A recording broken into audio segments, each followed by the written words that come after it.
Hello, everybody. It is Tuesday. I'm off work today. Thank God.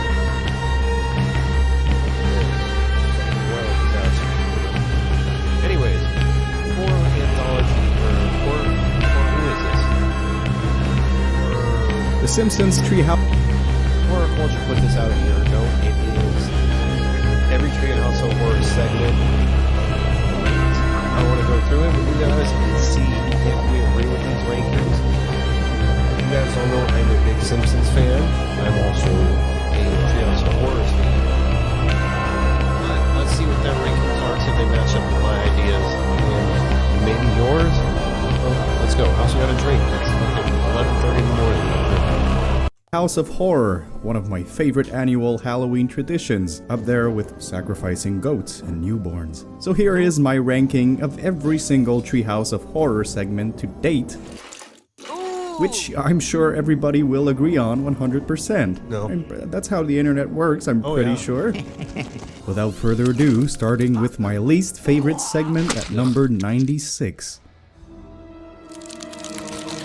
Okay. Bong Joon-ho's The Side of Parasite is the first segment of the 32nd Treehouse of Horror episode, just the and it's a movie. parody of Parasite. It's literally the same thing. was The Simpsons legit get the employed movie. in a rich person's house, and then they take advantage of it. Then they find a secret passage and find out other people live in the house. And then everybody kills each other for some reason. Why does this exist? Why? I get that Parasite was popular last year, and it's a pretty great movie about class, about the nature of human beings, many Can't be an deep American things movie. like that.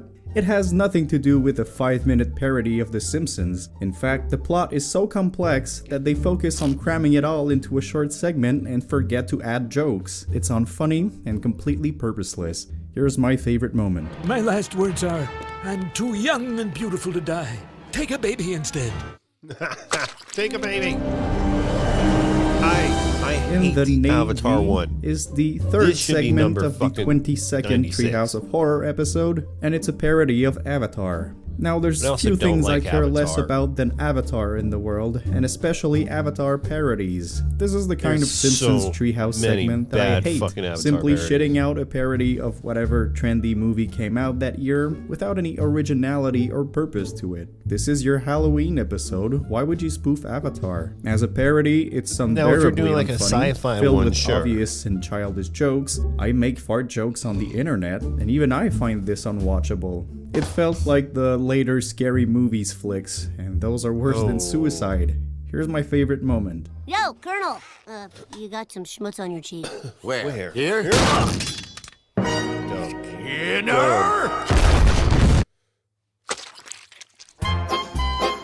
You gotta know when to Fuck Gollum you. is the second segment of the 17th Treehouse of Horror This is a episode, fun and it's a one. parody I of don't the like that it's Fran 1915 Drescher. German film Der Golem. Yeah, Der So Bart Golem. finds a golem and can make him do whatever he wants by writing a task on a paper and shoving it down his throat. Then the golem finds love. This I should be couldn't care higher up. less for this segment. It is not funny. This it's is not 94. scary. This needs the to be plot is higher up. pretty This is about boring. I don't care about the 60. feelings of this clay monster. I don't even have feelings myself. He's neurotic. For its short 7-minute I do like runtime, it sure is a chore to get through. Here's my favorite moment. Skinner? I wish we'd been closer. sir. Get him out of here, Willie. Big better boats than a man. Dad? Dad? The Diving Bell and Butterball is the first segment of the 22nd Treehouse of Horror episode and is a parody of the Diving Bell and the Butterfly and also Spider-Man at one point. In this one, Homer becomes paralyzed and can only communicate with his His farts. fucking farts. Then he becomes a superhero. What the fuck is this episode? Yeah, there was no what were they fucking thinking? connection to It's not any of that funny one. and has That- no plot. he's just right going here. from one unfunny should be gag to a the next. higher. Nothing works here. Bad parodies, Maybe bad jokes, 95. boring plot. Here's my favorite moment. I'm on the floor. I can't move. So far, a normal Sunday morning. Me. Oh, the Places You'll it's a Go Cat in the Hat is the parody, first that's all it segment is. of the 24th Treehouse of Horror episode, and it's a parody of the Cat in the Hat. What is the idea behind this? Taking the Nothing. Cat in the Hat And and making fucking it putting it in about a Simpsons psychopathic form? cat who's probably a pedophile too. You might see his name on an Amber Alert. It's just uncomfortable Kill more than fucking anything, Grinchmo. and has basically zero jokes that work. Here's my favorite moment. Don't forget me!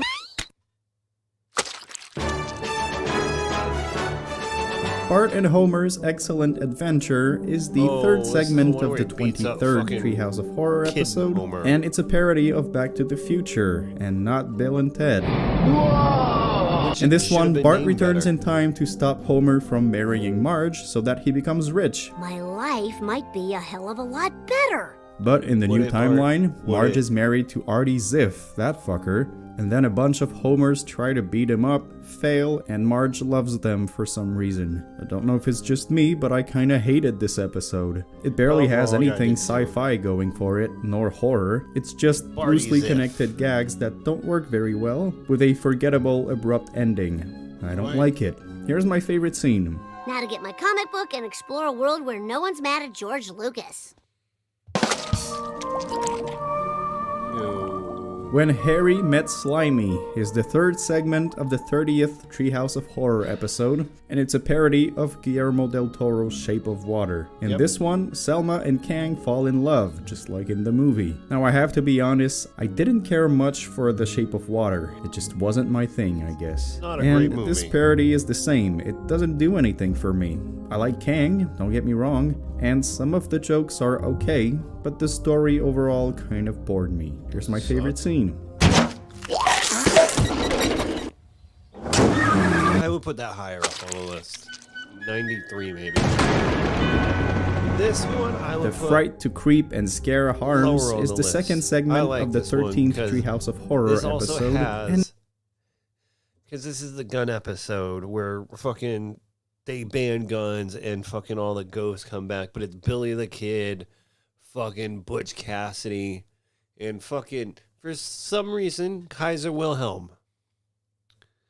Like, it'd be it's Skippy. not a Well, I guess he's particularly good cowboy. one. Springfield becomes a gun-free town and also Lassie. completely defenseless. So Billy the Kid and his mates rise from the grave and fuck with them for a little while. Then there's a time machine. What's happening? I'm future Listen, Homer. The last bit of dialogue is this. Ha!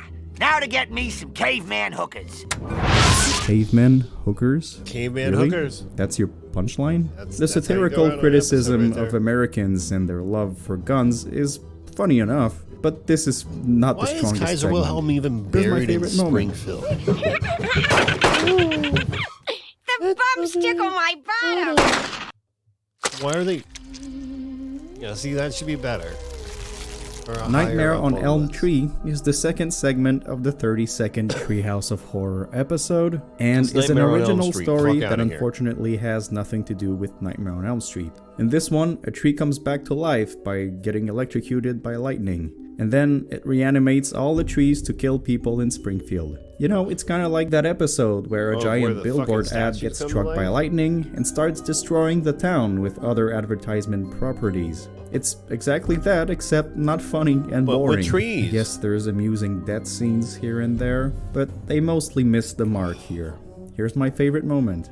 Oh, Marge. Oh, I God. did a chore today. Which one? Unloaded the dishwasher all the way. That's a good joke. As somebody who's been married. E.T. Go Home is the first segment Ugh. of the 18th Treehouse of Horror I- episode, and it's a parody of E.T. I hate this one. I so hate this one. This one is like top tier fucking shit episode for me.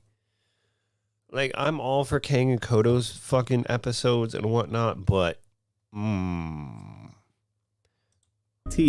A pretty bad one. Bart befriends an alien, Very but bad turns one. out it uses him to build a portal and destroy the human race. So then I like that part. But fucking Bart shows it Kang a bobblehead of some car salesman, and he's like, "Oh, do all humans have weak and bobbly necks?" It's like a fucking dumbass joke that's so stupid. humans arrive and destroy the alien race. What was the I point do of like this? that Homer There's gets to shoot the barely any gun. good jokes. Everybody's an The South asshole, will- except Oh. for Bart. It does have that though, as Homer dressed as Abe Simpson, waving a fucking hanky. The South will rise again. Who got betrayed by his best friend. Why Stupid. not just stick with a simple ET parody? It's just a weird segment without a just the clear Shoot the narrative Alien or a parody clear is what it purpose. is. Here's my I'm gonna favorite have to order moment. beer here Is that your space name? No, you hit me in my 700 testicles. See? That should be... Freaks, No Geeks is the third I have a friend who loves this movie. She likes the original, and it's a very weird movie, but I like their take on this. And I just... There's a joke, because you have to watch this whole episode. But there's a joke about fucking Marge's sister Selma in the first little vignette, and then it comes to this, and it's her in a cage, and it's called like the unassuming comeback or callback, unassuming callback.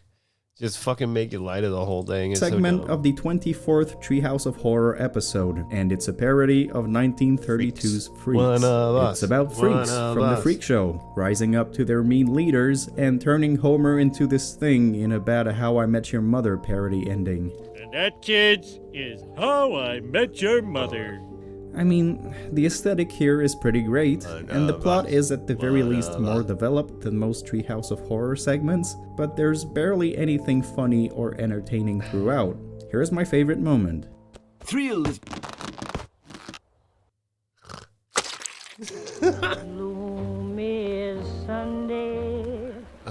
This The is Day an the Orson Earth Welles Looks parody. Stupid is the third segment of the 17th Treehouse of Horror episode, and it's a parody of the Today, War of the Super Worlds Lotto episode jackpot, of the radio $18. series. God, imagine that, living in the fucking 1930s during the Depression.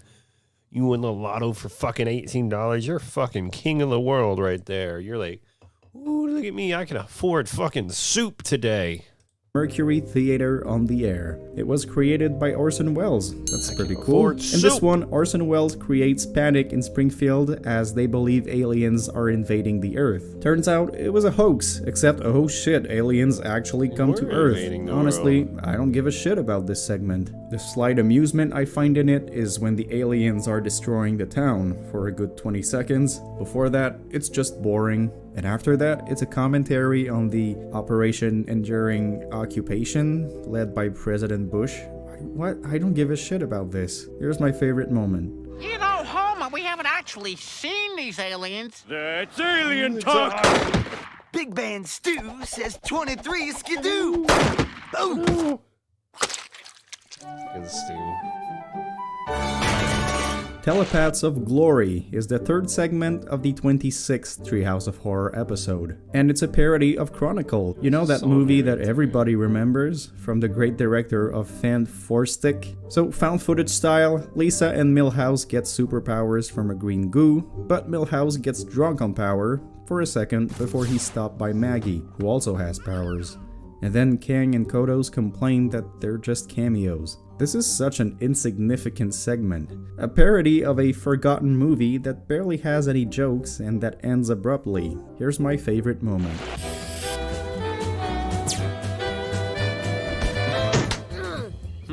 Somebody misspelled wiener.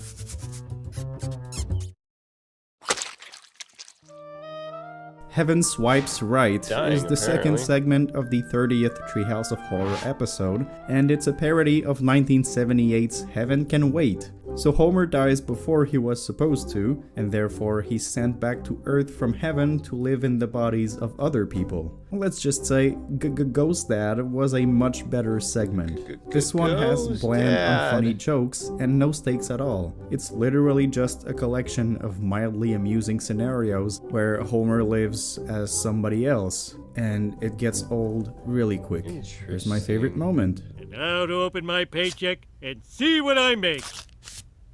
Duh? Next. Wanted Dead, Then Alive is the first segment of the 26th Treehouse of Horror There goes episode, and it's the episode where Sideshow Bob finally, non-canonically, murders Bart, and then reanimates him only to kill him again, and again, and again. I wish there was something more to this. It's But never there's quite not, funny, 'cause it's a never fucking quite shitty entertaining, episode. all the way to the not-so-funny ending. It's a fun premise, but gets old real quick. Here is my favorite moment. No. The deed is done. Needs to be higher up on the 24 list. years of trying to kill a 10-year-old child have finally paid off. How sad, Bob. How sad. Unnormal activity. Unnormal Fuck it. Oh, Activity no. is the second segment of the 23rd This is Treehouse of 'cause Horror Marge made a episode, fucking and pact is with a the parody devil. of Paranormal Activity. Homer gets a camera to record ghostly activities, recreating pretty much beat for beat the first movie, and then it ends with the demon making a deal with Homer to have a threesome with another three-way. demon in order to leave the family alone. Three-way. The fuck? A bland parody of a movie I really enjoyed with a horribly unfunny demon ending. you. I like haunted house films, so I was kind of biased on this one, but it could have been so much better. Here's my favorite ending's moment. I'm right weird. behind you, honey. We have stairs. Ow! Oh no, we have stairs. You've lived in this house for fucking eras, stupid. That's a dumb joke to write. Master and Cadaver is the second segment of the 21st I haven't Treehouse seen of this Horror one. episode, and I don't care much about it. Homer and Marge go on a sailing trip, and they find a guy do they stranded in the water. this too. Then there's a bunch of twists and turns. Is this man a have seen it murderer, before, never or mind. is he telling the truth, etc., etc.? Or The is whole he just segment going is to simply kill them? boring for me. There's not enough laughs, and the twists aren't intriguing in any way. The one thing I really liked that makes me not hate the segment as much as others is when Homer is murdering a bunch of people in various silly ways. No, oh, come on. Just a second. Go! Go! Oh! 2 for 1. Bankers away. I love that. It's great. Everything That's good. else was bad. That's good. though. Here's my favorite Bankers moment. away. Oh, Roger, you really know what you're doing. Oh man. That's like that Playboy issue my ex-wife bought me. I like the movie The Others. Is the third Don't segment get me of the wrong. 25th. I don't like the Simpsons episode parody of The Others. The movie with Nicole Kidman, oh, such a good fucking movie. I was like 12 or 13 the first time I saw it. Oh, it's not a great movie. It's an okay Treehouse movie. of Horror episode, But- and is loosely parodying 2001's The Others. But ultimately, it's a doppelganger story. In this Yeah, so it'd one, be the about Simpsons 13. meet the Tracy Ullman Simpsons from the late 80s era, and then Homer falls in love with past Ghost Marge, so present Marge I kills would push herself. this up a and little higher. Everybody just ends up committing suicide. Probably I like wish the plot was 85 better. or The somewhere. idea is I would've put interesting, it but the 79. plot is both uninteresting and tasteless. It It's just a goes suicide nowhere. party, and even for my cold, evil heart, it didn't entertain me a lot. Here is my favorite moment. Honey, I think we're not alone. I was sleeping in the dryer and got caught in your sheet. I'll get out of here, Abe. I do not like BI, BI. Artificial Intelligence, is the first segment of the 16th Treehouse of Horror episode, and it's a parody of AI, Artificial Intelligence. In this one, Bart is in a coma and gets replaced by a robot boy. But then Bart wakes up and he's jealous, and there's like a competition for who's And the the better robot son. kills Bart. And then Bart steals a bunch of robot Becomes a parts robot. and gets revenge. You'll have to go through your thoughts.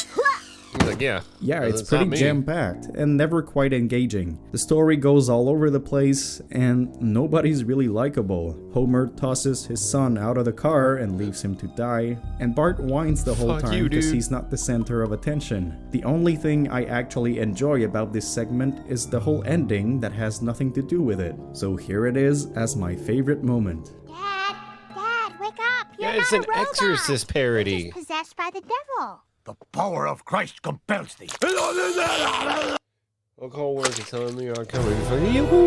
Fuck out of here. Intrusion of the Body Snatchers is the first segment of the 29th Treehouse of Horror episode and is a parody of Invasion of the Body Snatchers. In this one, Springfield is overrun by plant-based body snatchers, pretty much. Now, this segment had the potential of being great, and it does have its fun moments, but then it becomes a criticism of smartphone addiction. iPod people, phone checkers, tablet gazers, never lifting your pedals to see the sun. Phone bad. Phone bad. Phone I don't bad. care about The Simpsons Phone giving me a lesson bad. about my iPhone. I just want to have a good time. I like my iPhone, Unfortunately, didn't I can really do a lot deliver with it. enough on the gags and the plot. Here's my favorite moment. Lenny, my phone says that there's spores from outer space landed all around us. Well, my phone says there are divorced moms in my area that want to meet me. I like Four this beheadings one. and a funeral is the second. I'm biased because I like Victorian fucking movies and shit. But I think this one needs to be higher than 76. Probably like maybe 60 somewhere.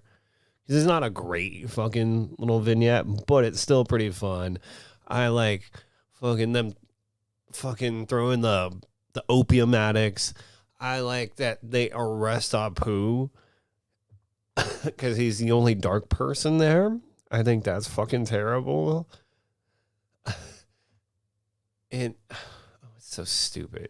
I also like that Bart plays Dr. Bartley and he shows up and he's like, "Oh, a doorknob. Good show." A doorknob.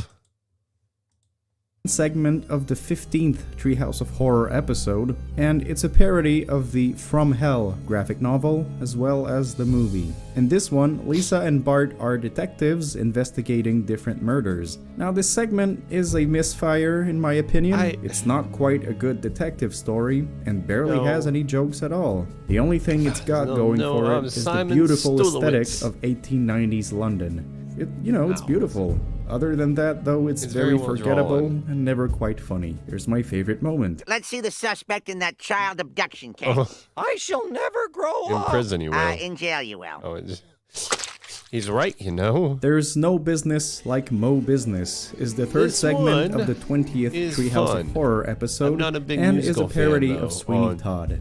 In this on one, Simpsons Homer falls on musicals. these spiked thingies and his blood is used to make Strawberry beer. beer.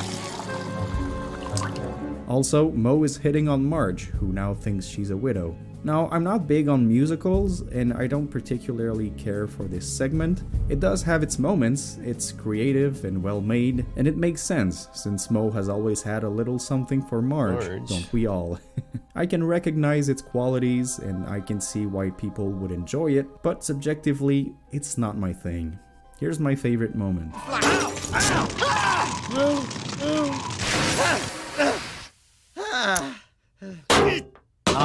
Marge? Dead Ringer. Dead Ringer is the this third one? segment of the 32nd Treehouse of Horror episode, and it's a parody of The Ring. Oh, so, okay. kids of Springfield watch a TikTok Bart, have you heard about this deadly TikTok? that summons a thing that kills them after 7 days. Well, Why we're does here this now. exist? Parodying an early 2000 movie and adding modern TikTok jokes is a very strange idea. It feels too little too late. Yeah. The jokes are obvious, like spoofing the phone call scene. 7 days. I can't hear you. 7 days. Maybe I better jot this down. What was your name again? It's just unoriginal. I like that the Samara lookalike would rather kill herself than be friends with Lisa, though. That's pretty funny. And at least there's a horror element to it. Here's my favorite moment. I killed Jerry and Larry. That got me. I don't like their Stranger Things parody. Also, Danger don't like Things Stranger is Things. the first segment of the Yeah, I 30th said it. Treehouse of Horror episode and is a parody of Stranger Things.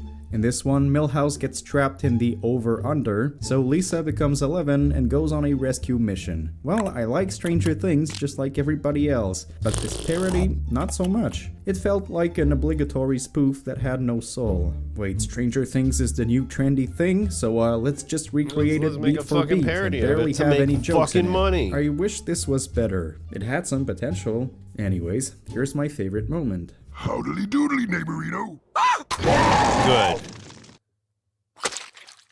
It should be Dry upper Hard on the is the list. first segment of the 27th Treehouse of Dry Horror Hard. episode, and it's a parody of The Hunger Games, only to become a parody of Mad Max at the end. So, as Oh, expected, yeah, kids murder each other, just like in the movie, and then they rebel against Mr. Burns, who owns all the water. It's a bit jam-packed, and none of the two parodies work very well. The ending also feels awkward, like they came up with it on the fly. There are a couple of okay gags here and there, but mostly it's just annoying parodies. Here's my favorite moment. Choo choo jump. What? What did I miss? Oh. Oh, you knew. They all knew. Homerzilla I liked is the second Homerzilla. segment of the 26th I like Treehouse the of Horror first part of episode, Homerzilla. I don't and like is when a it goes into parody the of modern Godzilla, time. at least for the first The half, where it's classic very Japanese similar to one the is original cool. The Japanese animation classic, for it's but really then fucking it becomes cool, a but- satire about reboots and remakes. Yeah. Kinda lost me. I mean, either go with one or the other. Stay- there are some fun stay jokes with the here and original. there, and the Homerzilla creature is lovely, but the undisputed king remains King Homer, though. Here's my favorite scene.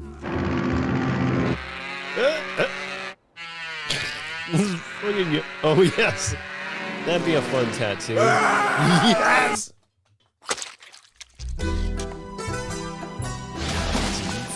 Dial D for Diddley is the second segment of the 22nd Treehouse What is of this, a Horror parody episode, of? and it's Is a it parody Dexter? of Dexter. Yeah. A pretty boring one, too. So Homer pretends to be God and orders Ned to kill people for him. And Ned Flanders does so in various underwhelming ways, including a Looney Tune gag. Why? It's not the worst thing. I mean, having Ned play a Christian serial killer is really fun and all, but again, the writing is kind of poor. Everything feels half-baked, and it ends with God choking Homer to Good. death. I don't care. Here's my favorite moment. Now I've gotta go. A hip-hop star is thanking me at the VMAs. Into the Homerverse. Into the Homerverse is the second segment of the 31st Treehouse of Horror episode, and it's a parody of Spider-Man Into the Spider-Verse. You guessed it, a bunch of Homers Oh, from yeah. other dimensions appear and they goof around. This is yet another parody of whatever movie was trendy that year, and it has nothing to do with horror or sci-fi. The Spider-Verse movie is great and hilarious on its own. It don't need a parody. I will say though, the different Homers were entertaining once in a while, especially Disney Homer. I It wasn't love Disney unbearable, but Homer. it wasn't great either. Here's my favorite segment. Happy Halloween-o, neighborino. Eat lead, Ned. I forgive you. Lead. Fucking right through. Desperately This Zeeking one's Xena kinda is the does second suck. segment of the 10th Treehouse of Horror This is episode, and a it's a pretty good parody placement of for this superhero movies and also Xena, warrior princess. In She's this not one, Bart Xena, and she's Lisa Lucy become Lawless. superheroes, and they go rescue Xena from the Collector, played by the comic book guy. I don't care much for Zeeking Xena. The segment in itself is fun and well written for the most part, but it reminded me of just sort of a regular Simpsons fucking episode, episode like the one joke. where Homer becomes Pie-Man. I prefer the Halloween specials to be sci-fi or horror related. Something Still, it's not funner. terrible. Here's my favorite moment. Remember, you're vulnerable to kryptonite. Jeez, Mars, tell the whole neighborhood. The Genesis tub is the This second should be a segment little of the bit 7th higher up the Treehouse of list. Horror episode, and Oh, is she a probably wants parody some of the socks. I'll get Twilight those. Zone episode, The Little People. In this one, Lisa accidentally creates life with her science project, and the life she created evolves and stuff, and then Bart crushes a couple of them, so they laser his face. This one doesn't do much for me. It's not spooky, Laser it's not his really face, funny. they Bart said. is just an asshole. I mean, usually he's a fun asshole, but here he just commits genocide and has the time of Those his life. poor little I don't people, know. man. I don't care for this. Here's my favorite moment. Shouldn't you people be groveling? And bring me some shoes. Nice ones. She'll want socks too. I'll get socks.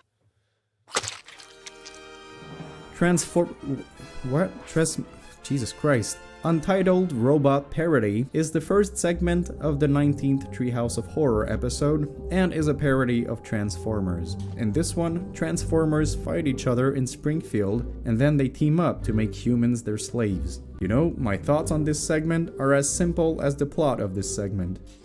Robots fight, and there's fun action. They're all here and Jewish. there. Oh, but no, that's I'm about it, thinking and the I already forgot Jerusalem about episode. it. Here's my favorite moment. Wait a minute, we're missing sex toy.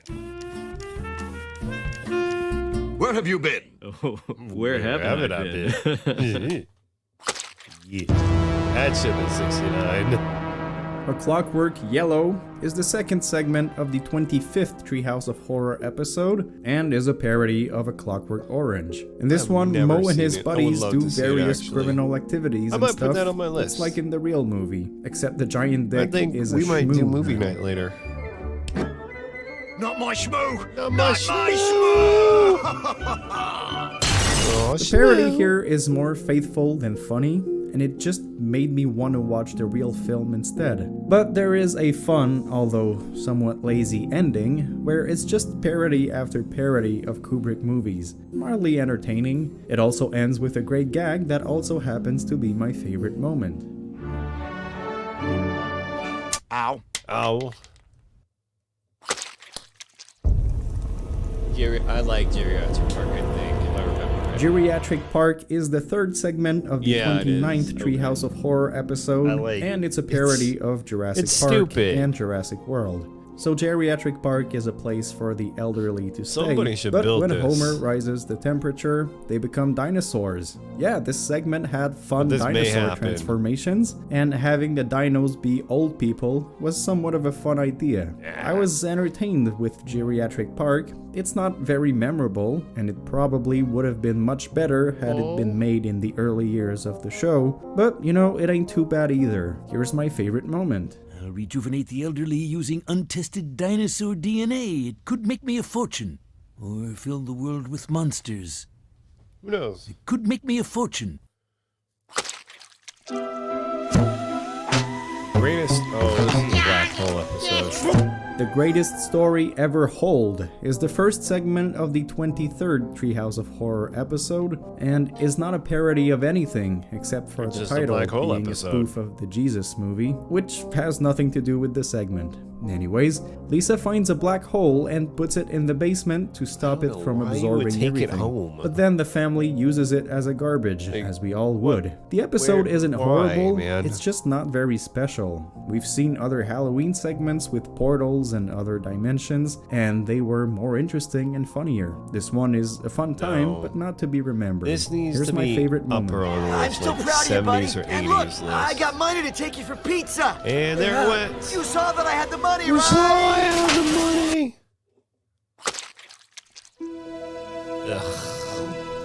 Queen Light is the third Twilight. segment of the I've 21st read all the Treehouse books, of I'll tell you Horror that much. episode, and it's a parody of Twilight that turns into Vertigo at the end with Dracula.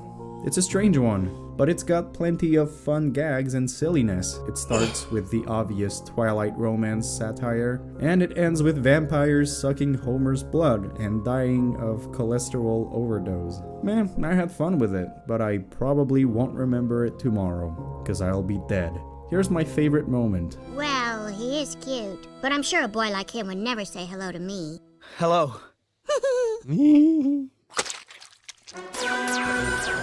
War and Pieces is the first segment of the 21st Treehouse of Horror episode, and it's a parody of Jumanji. In this one, Bart and Milhouse are forced to play board games instead of video games, and they stumble upon a game named Satan's Path.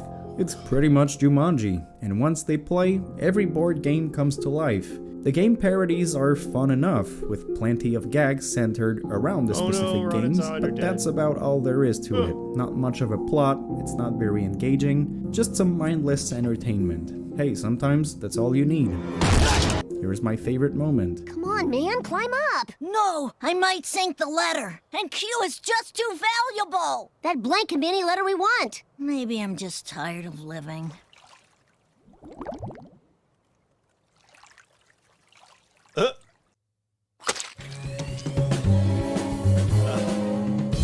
How to Get Ahead in Deadvertising is the second segment of the 19th Treehouse of Horror episode, and is not, to my knowledge, a specific parody, except for the Madman intro that has nothing to do with the segment. In this one, Homer is hired to kill celebrities in order to use their likeness without having to pay. So, besides from featuring a great Talking Heads track, this one doesn't do much for me. Granted, the concept is really fun, but the writing isn't. There's a recurring joke about President Lincoln being gay.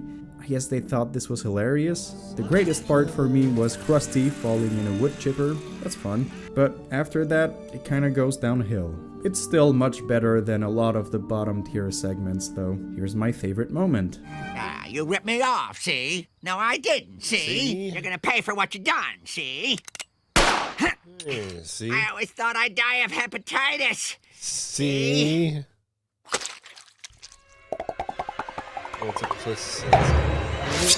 Multiplicity is the second segment of the 29th Treehouse of Horror episode, and is a parody of Split. In this one, Lisa has a bunch of different personalities, and she locks Bart, Milhouse, and Nelson in a room. Again, I'm not a fan of Treehouse of Horror becoming a show where they parody whatever movie was popular that year, but this one is at least horror-related, and it has some fun moments. I do like parodies, Lisa going but crazy was entertaining it can't enough. always be parodies. Her massacre was great, and the ending is surprisingly sweet. When It could everything's have been been worse. done. Here's my favorite moment.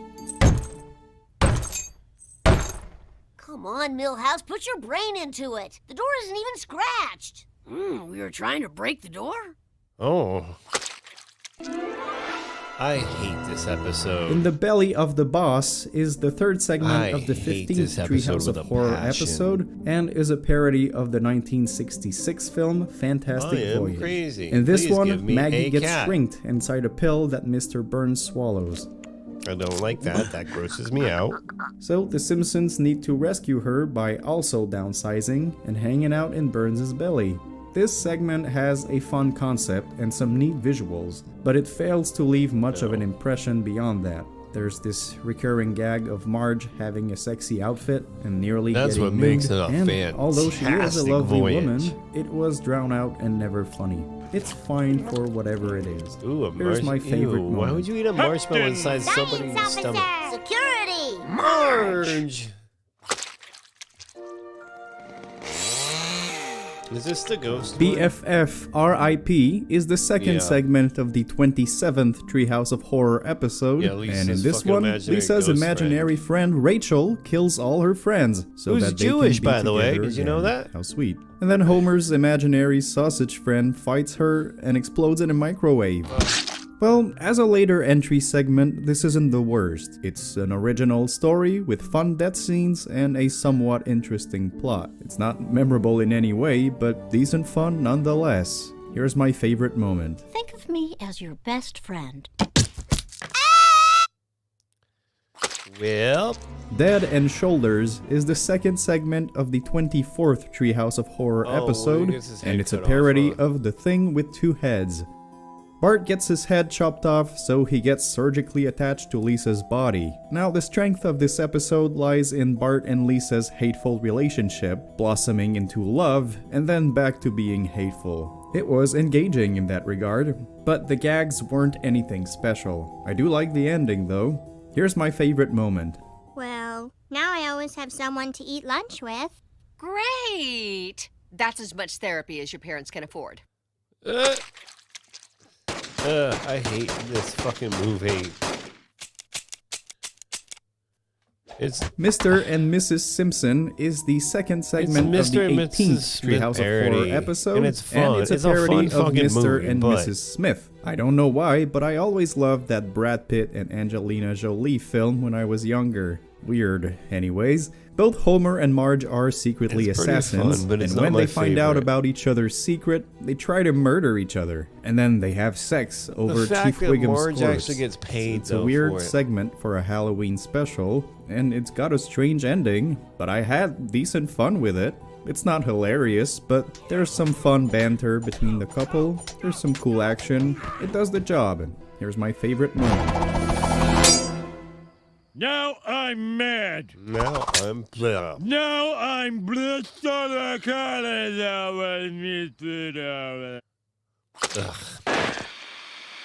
Don't Have a Cow, Cow Mankind. Mankind is the second segment of the 20th Treehouse of Horror Oh, is this the episode, burger? Yeah, and this it's a is where the zombie fucking parody, like a vegan lot burgers. of other Treehouse segments. In this one, a crusty burger turns everyone into flesh-eating zombies. And turns out Bart is the chosen one here to bring a cure by pissing in people's soup. Dial Z for Zombies was a much better episode. Better We'll zombie get to it episode. later on. And this one just feels like a poor attempt at making yet another zombie parody, but without anything better to add. I still enjoyed it though. It does feel spooky and all, and there's much worse segments out there. Any zombie Simpsons parody is always fun in my book. Here's my favorite moment. I can't shoot her. She's Lisa's godmother. You can apologize in hell. I guess I could. I could. Right, you know? We hit 50 minutes, take a Heck House break. is I the gotta third pee. segment of the 18th Treehouse of Horror episode, and I'm not sure if it's a parody of something, so let me know. In this one, Bart, Lisa, Milhouse, and Oh, it's Nelson about the pull Hell House, pranks on the huh? town on Halloween night, but then Ned teaches them a lesson by throwing them in hell. And then they return to the real world, and that's about, about it. Hell You Houses. already know what I'm gonna say. I love the spooky Halloween vibe of this segment. The prank scenes were great, and they put me in that pumpkin spice latte mood. Their voyage to Latte. hell, though, although filled with fun visuals, Hey, I thought is I already kinda got just a killed by the list of the spaghetti. 7 deadly sins. I was expecting a stronger ending, but still had a blast. Here's my really favorite moment. crotchless. Oh, lighten up. It's Halloween. A night for mischief and merriment. Oh, that poor pig, do? man. Right up his asshole.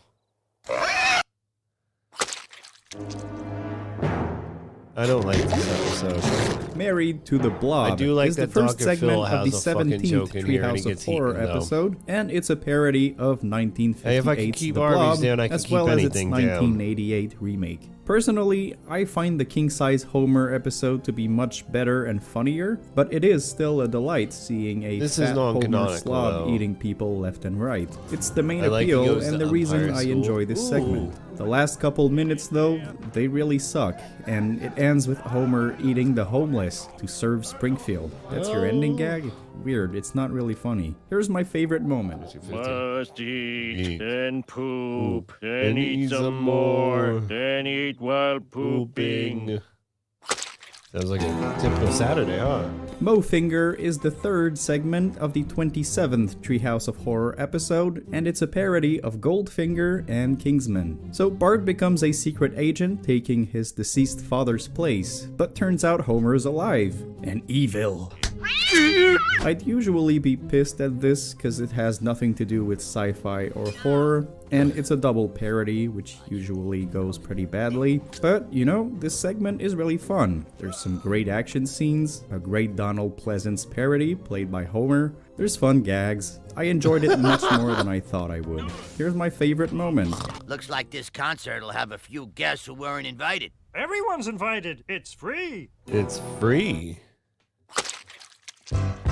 Gotta get I don't remember this one. B9 Rewind is the third segment of the 31st Treehouse of Horror episode, and I it's did a not see parody this of one. Happy Death Day and Groundhog Day and all of these Oh. films and shows that are becoming cliche. In this one, whenever Lisa dies, she wakes up and relives the same day. I can't say I'm too fond of the Happy Death Day movies, but a Simpsons twist on it was fun. Lisa dying over and over is somehow entertaining, and the plot was semi-engaging, and not bad overall. Here's my favorite moment. That's what I forgot to screw in. All right, we'll be back in like a couple of minutes. Don't anybody die. I will see you soon.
Return.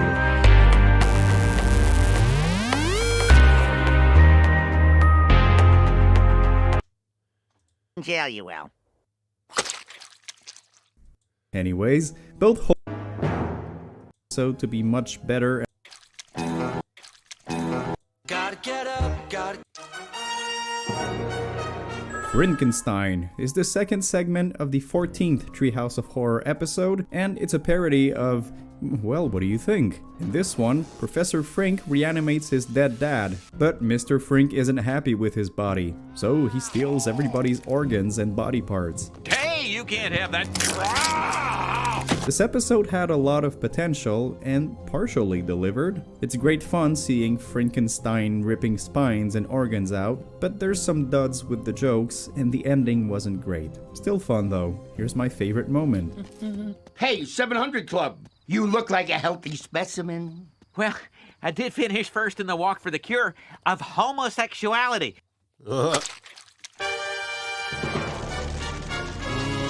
Hell to Pay is the first segment of the 9th Treehouse of Horror episode, and it's a parody of an episode from Amazing Stories. In Hell to Pay, Snake the criminal is sent to the chair, and his hair is used for Homer's hair transplant. But turns out Snake's hair controls Homer, which makes him go on a revenge spree against the people that caused Snake's death. Does that make sense? I feel like this was complicated. It's very Anyways, complicated. this segment is middle of the road for me. Snake gets revenge, except in the body of Homer. And then at the end, the hair dies. That's about it. It's fun enough, it's got its moments, but it's also forgettable. Here's my favorite moment. These drugs will make the operation seem like a beautiful dream. That fucking sucker punches him.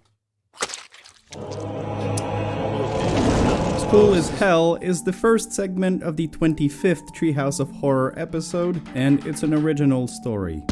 In this one, Oh, it Bart is. goes to a I school like in this hell, one. where he's surprisingly talented. This segment is pretty fun, especially the concept of it. Bart finally being a good student by torturing people in evil ways is a great idea, and most of the gags work. Hell also looks pretty damn good and hot. There's even a sweet father and son moment near the end, where Homer accepts to be tortured for his son's diploma. Oh, how sweet. Here's my favorite moment. There is no naked lunch lady. Bart made it up. Yes, I knew is it. that. Even Chalmers, fuck out of here. I hate this one. Whiz Kids is the I third hate this segment of fucking the Harry Potter 12th parody. Treehouse of Horror episode, and it's a parody of Harry Potter.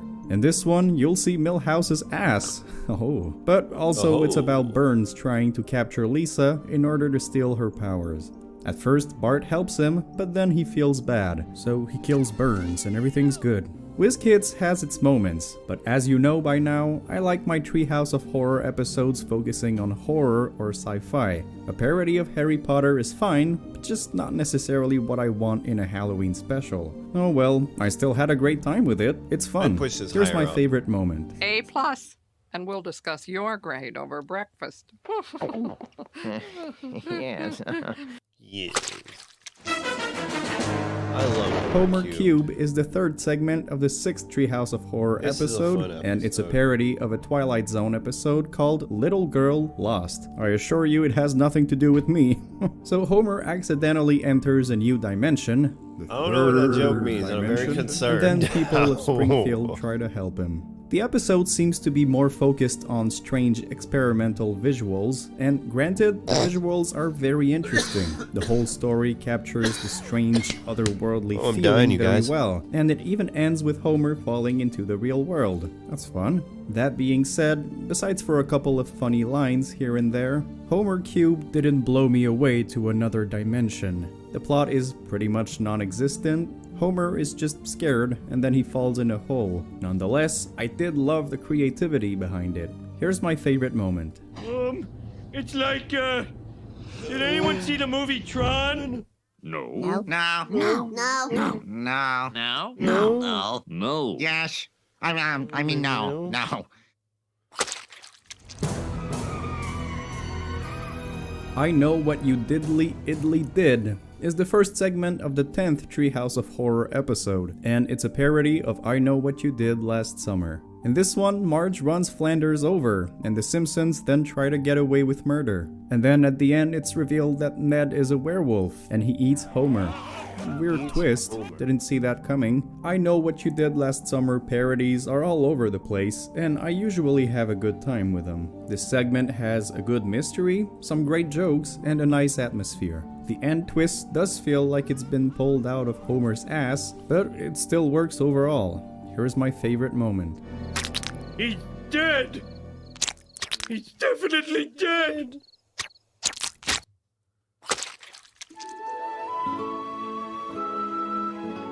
Scary Tales Can Come True is the second segment of the 11th Treehouse of Horror episode, and it's a parody of various Grimm's fairy tales, mainly Hansel and Gretel. So Bart and Lisa get abandoned in the woods, and an evil witch tries to burn them alive. But Homer arrives, becomes a fish chicken thing, and burns the witch. I enjoy Grimm's fairy tales, and a Simpsons parody of them is an entertaining idea. I don't think this is the most rewatchable one though. It plays out pretty much exactly how you would expect, except for Homer shitting out eggs. That was a surprise. The aesthetic is nice, I like the music, and Goldilocks gets savagely murdered. What's not to like about that? Here's my favorite scene. Is Suzanne ready yet? Cauldron? Oh, just give her another 20 minutes.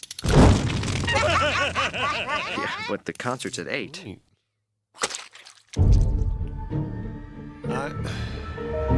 Coral Lisa is the second segment of the Coraline is an 28th Treehouse of interesting Horror movie. episode, and it's a parody of Coraline. In this one, Lisa finds a tunnel that leads her to her other family, and automatically decides to join them, because her family sucks. I killed a snake with your saxophone. Can you blow its head out? Here, let me just wipe the blood off the mouthpiece. Buttons, please.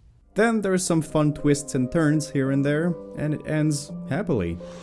Yep, I got everything just the way I wanted. I absolutely love Coraline, kill the other and Homer a Simpsons then? parody was a fun idea. Oh, The yeah, that's animation right. is gorgeous, the plot is engaging, and although the end is a bit messy, I had a lot of fun with this segment. The talking cat, played by the author of the Coraline book, was especially great. For centuries, the cat has been the symbol of intelligence, the other world, savoir-faire. Oh, shiny! Here's my favorite moment.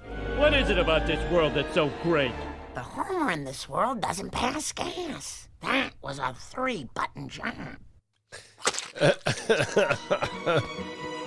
Dial M for Murder is the first segment of the 20th Treehouse of Horror It's a fucking episode, straight and rip it's a parody. parody of Alfred Hitchcock's Strangers on a Train. In this one, Bart and Lisa make a pact to kill each other's teachers for revenge. At least that's what Bart did, but Lisa thought it was just pulling a simple prank. So, Dial M for Murder is a very fine episode. It's a fun throwback to Hitchcock's classic, with a beautiful black and white look and some fun gags. Not necessarily a classic, but a good time for sure. Here's my favorite segment.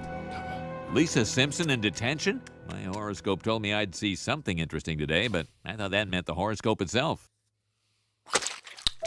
Fuck out of here. The Exorcist is the first segment of the 28th Treehouse of Horror episode and is a parody of The Exorcist. Finally, a later entry segment that's a simple parody of a classic horror film. I love this one. Maggie as a possessed demon is great. There's a lot of surprisingly funny gags and a fun plot. In fact, every beat of the plot works well, from the possession to the massacre at the party to the actual exorcism. It was a lot of fun. Possessed Maggie even comes back in the next segment of the episode, where she throws up everywhere. How fun. Here's my favorite moment. Cut her loose! Are you sure? If you can't trust a Catholic priest with a child, who can you trust? Easy Bake Coven is the third segment of the 8th Treehouse of Horror episode, and is apparently a parody of the American play The Crucible. Never heard of it, sorry. This one is set in the past, back when women were burned alive just for existing. So Marge is revealed to be a witch, and along with Patty and Selma, they go house to house, at first wanting to punish people. We're here to eat your kids. But they end up getting candies instead. It's kinda like an origin story of the Halloween holiday. We should do this every year. Easy Bake Coven is a decent period segment with a nice aesthetic to it. It's got a pleasing Halloween vibe, witches and bitches, fun stuff like that. It does take a while before it gets interesting though, but it's still really good. Here's my favorite moment. Come on, give us some candy. Dude, that's our house. Don't Witch! pretend you're not home. Dad, that's our house. Reaper Madness is the first segment of the 14th Treehouse of Horror love episode, Reaper and in Madness. this I have a one, script Homer becomes the Grim Reaper. where I after have this killing playing in the Grim Reaper. background Reaper of one of my Madness has a characters' ton of CDs. memorable lines and moments, and it's a really good time watching Homer cold-bloodedly murder people It just for plays the really hell of well it. into my The ending script. is a little meh, in my opinion, but Grim Homer remains a great part of Treehouse of Horror. Here is my favorite moment. Would anyone like to see Mr. Simpson harvest a soul? You said something about a free meal? Yeah, fucking kids. Fly vs. Fly is the second segment of the 8th Treehouse of Horror episode, I'm not a and it's a fan of parody Fly of The vs. Fly. In this one, Bart enters a teleporter and comes out as a small fly with a Bart head, but there's also a Bart body with a big fly head. And then Bart tries to tell his family that he's alive and the fly is an imposter. Fly vs. Fly is decent, not excellent. I don't think it took advantage of the source material enough. All I want is a green vomit scene. But despite the lack of linear story, it's got some really fun moments. I mean, both Bart flies are great. They're really entertaining. Here's my favorite moment. So then Lenny says, as if. Don't even go there, sister. Good one, Dad. Yeah, well, Lenny said it. Ghost the Dad is the first segment of the 11th Treehouse of Horror episode, and it's a parody of the 1990 movie Ghost Dad. In this one, Homer dies by choking on a broccoli. I mean, we've all been there. And in order to get to heaven, he must do a good deed. Thankfully, he succeeds. It's a miracle! But the angel guy wasn't looking, so Homer goes to hell. That's kind of funny. You know, Ghost Dad is a good time. It's not the most memorable segment, but it is well structured. It has stakes, and Homer's clumsy attempts at doing good deeds only ends up killing people. That's really funny. It's got the charm of the good old Simpsons I know and love. Here's my favorite moment. Ooh, scary newspaper. Don't hurt me, horoscope. I'm afraid of— Ow! Oh! Paper cut! Paper cut!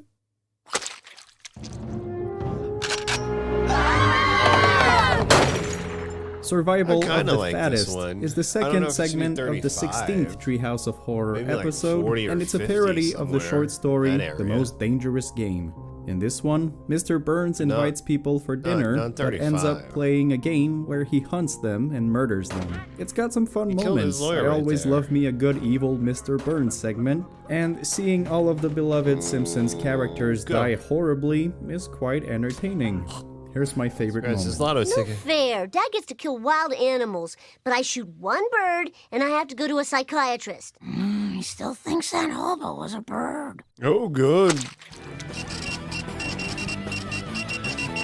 Life's a Glitch, Then You Die is the third segment of the 10th Treehouse of Horror episode, and it's a parody of the whole Y2K phenomenon, where people feared the year 2000 would fuck up computers and the whole world would be the world was going to end. And, well, that's exactly what happens in this segment. I know it's horribly dated, but I still love it. It's a blast from the past, even though I was still shitting my diapers when it happened. That doesn't say much, though I still do that.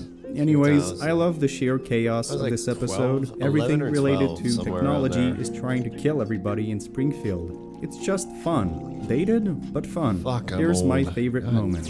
Well, look at the wonders of the computer age now. Wonders, Lisa, or blunders? I think that was implied by what I said. Implied, Lisa, or implode? Mom, make him stop.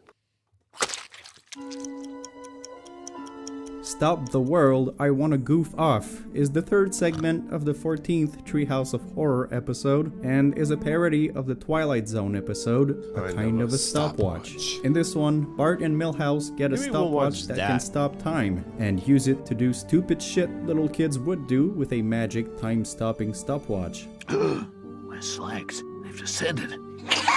That's about it for the whole episode, and it's a blast. Granted, it's not very Halloween-y, but the premise is really fun, and the jokes work well, especially the visual gags. Repeatedly. Here's my favorite moment. Humiliating. Yeah, I thought I'd be happy with my parents back together, but it's kind of hollow.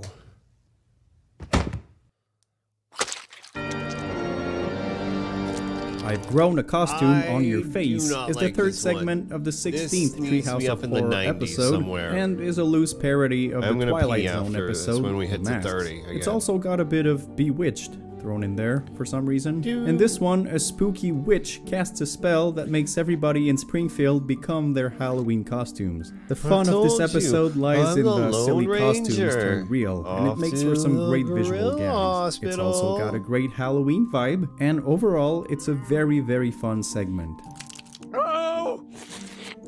Not a big fan of the ending, but it's still a great time. Here's my favorite moment. This isn't fair. I wasn't wearing a costume. Night of the Dolphin I like is the the third dolphin one. segment of the This 11th needs to be in, like, Treehouse the of Horror 15s or episode, 10s. and it's a parody of a couple Maybe the things. 15s or It's got 20s. Jaws, Free Willy, The Day of the Dolphin, even the birds. So basically, dolphins rise up and invade Springfield. crab, real so scared. There's a war between humans and dolphins. No surprise there, humans lose. Although this Yeah, segment could dolphins have will easily kill been us, man. They're unfocused smart. and all over the place, the various parodies actually mesh together pretty well. They make for a unique Treehouse of Horror segment. I love the chaos where people get murdered by adorable sea creatures, and I enjoy the surprising amount of gore. It's my favorite segment of that specific episode. Here's my favorite moment.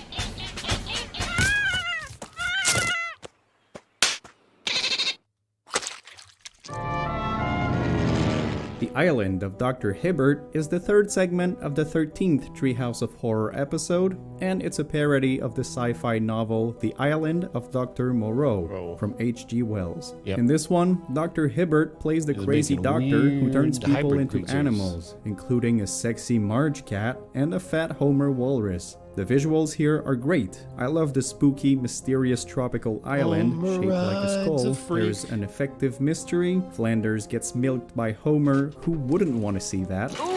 And although it's scarce on humor, it's still a very strong segment. Here's my favorite moment. House of Pain? This must be where you pay the bill. Why am I always so funny when no one's around? We'll be back in a second. Don't die.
All right, let us continue.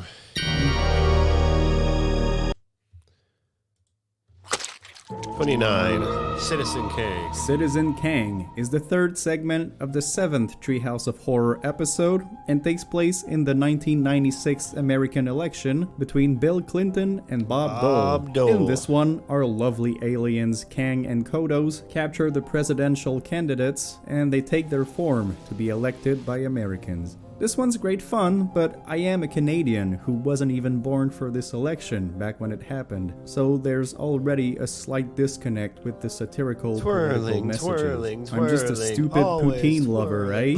Still, I really like the amusing criticism of the hypocrisy of elections and the stupidity of the electors. In fact, the thing that works so well and the reason why so many people adore this segment is the writing and the humor. It's clever and got plenty of critical satire about America and stuff. Well, I believe I'll vote for a third-party candidate. Go ahead. Throw your vote away. I admire that, but it didn't connect with me as much as other segments. Blasphemy! It's still really good though, don't get your panties in a twist. Here's my favorite moment. Abortions for all. Very well. No abortions for anyone. Abortions for some, miniature American flags for others. You pandered to both audiences and you got it. The Raven is the third segment of the first Treehouse of Horror episode and is evidently a parody of Edgar Allan Poe's The Raven. All they did was Although just pull I'd argue the that Raven. it's not so much a parody as it is just a faithful It's just a retelling of the rereading poem. of And The this is why Raven. some That's people all love it it is. and some hate it. I don't In this like one, a raven visits Homer, says nevermore a lot, and drives Nevermore. Homer crazy. That's about it, just like in the poem. This is an odd one, as the focus is on the atmosphere and not so much on the humor. The segment is gorgeous, the animation looks fantastic, and the vibe greatly captures the eerie feeling of Allan Poe's work. It's essentially a very well-made homage, without much of the charm we know and love from The Simpsons. There's a little something that's missing, but it's still a very fun episode. Here's my favorite moment. Darkness there, and nothing more. You know what would have been scarier than nothing? What? Anything. Starship Poopers. Starship Poopers is the third segment of the 9th This is Treehouse a of Jerry- Horror episode Jerry Springer- and Jerry is Springer surprisingly one. not a parody of Starship Troopers, just has a similar name. In this one, we learn that Maggie is actually Kang's daughter. This one is just silly, it's fucking stupid. It's so And dumb. Sorry, I kinda had fun with it. There's this ongoing rivalry between Homer and Kang, and then at the end, everybody punches each other, and Marge says, I'm so embarrassed. We also hear Maggie's first words. Let's go home. Very well. I'll drive. Completely fucking stupid, but surprisingly amusing for my dumb, immature mind. Here's my favorite moment. Insemination complete. Really? That seemed awfully quick. What are you implying? Nothing. Attack of the 50-50. 50-foot eyesores is the first segment of the 6th Treehouse of Horror episode, and it's a parody of the movie Attack of the 50-Foot Woman. In this one, giant advertising billboards come to life and wreak havoc in Springfield. It's a really fun concept and allows for a bunch of great visual gags, like Mr. Peanuts eating people like peanuts, or a Kent Brockman billboard Like killing eating Kent Kent Brockman. This one's fun. I always love I love seeing the a bunch puppy of technical innocent people difficulties. getting murdered left and right. Who doesn't? What I don't really like though is how the episode ends in a song. Yeah, they sing that crappy song to turn people's Just attention away, and by doing so, the monsters die. Meh, don't like the ending. But still, the segment is great. Here's my favorite moment. I want a colossal donut, just like the one on the sign. Donuts!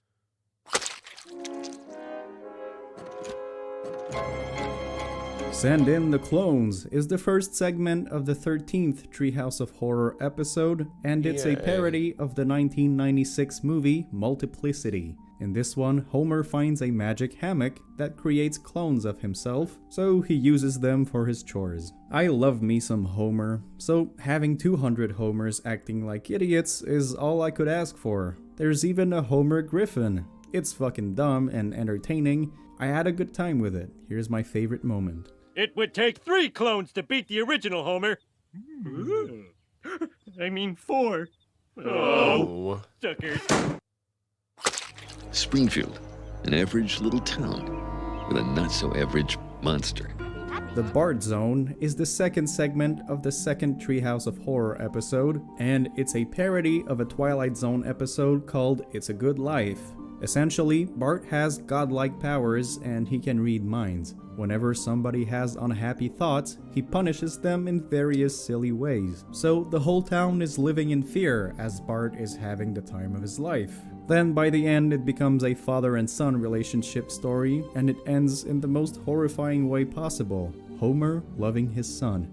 I love How terrible.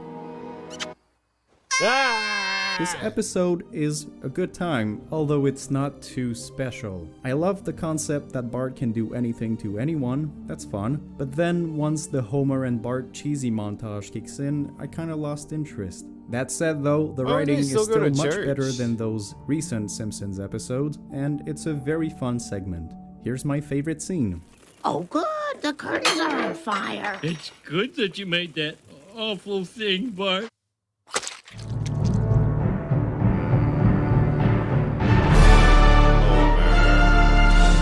No. Homer I is don't the like third this one at segment all. of the This 28th one, no. Treehouse of This is one of Horror those ones episode, I do not and it's a like. parody of the Stephen King short story Survivor Type, featured in the horror anthology Terrors. This one is pretty straightforward. Homer accidentally cuts his finger, and it cooks on the barbecue. Fucking delicious. Ew. So he eats it, and then he becomes obsessed with eating himself. I love this segment. In fact, I love the entire 28th Treehouse of Horror episode. It's like the writers suddenly had a boost of genius before going back to mediocre. Homer is both disgusting and hilarious. The plot is great and makes sense with the character. It was only a matter of time before Homer would start eating himself. The segment is memorable and surprisingly original for a show that's been on for so long. It's a great dish. Here's my favorite moment.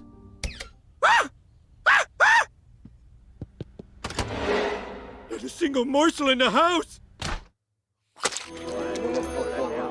Monkey's Paw yes, the is Monkey's the Paw. first segment of This the should second be Treehouse pretty of higher. Horror episode, and you guessed it, it's a parody of Never Been Kissed, starring Drew Barrymore. Wait, no, it's a parody of Monkey's Paw. So Homer buys the infamous Monkey's Paw that grants wishes. But I as do always love expected, this it story, backfires. Bart wishes for the Simpsons to be rich, him but it famous. also makes everybody hate them. Lisa wishes for world peace, but it makes Earth vulnerable to be taken over by aliens. That's the Thankfully, Flanders grabs the paw and everything comes back to normal. Oh, This one's no. really fun. I have a soft spot for it since the Monkey's a Paw fun short story fucking is one of my favorite tales in the whole wide world. That Good. said, I wish there was a slightly bigger focus on horror. The tale is instead pretty much just about how the Simpsons became sellouts Get a and everybody hates mammogram, man. them now. Another thing they predicted so well. Still, Very Monkey's Paw is a great segment overall, and here's my favorite scene. Homer, where did you get that ugly thing? That man Wait, over that there. little shop right over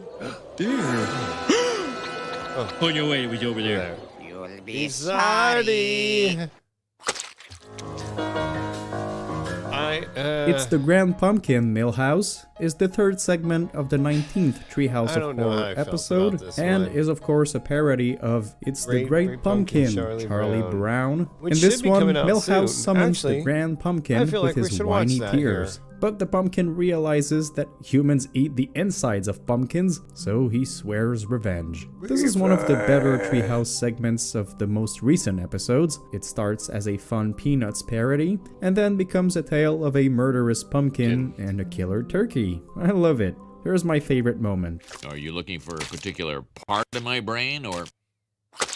I was like, no, this is The looking, man. Omega Man is the first segment of the 8th Treehouse of Horror episode, and is a parody of the 1971 movie The Omega Man, a film about a survivor of a global pandemic. Can you imagine? Wow. I don't get it. Anyways, in this one, Homer survives a nuclear bomb decimating everyone in Springfield. So he just has fun in Springfield where everybody's dead. But then, oh no, turns out there's a creepy mutant cult trying to kill him.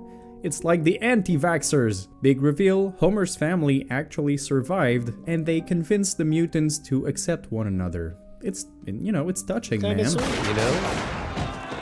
Oh, my lord, they're murderers. Omega Man is really fun. A good portion is spent just watching Homer being a dumbass in a deserted Springfield, and then it's The Simpsons versus the zombie mutants. It's overall simple and effective. And here's my favorite scene.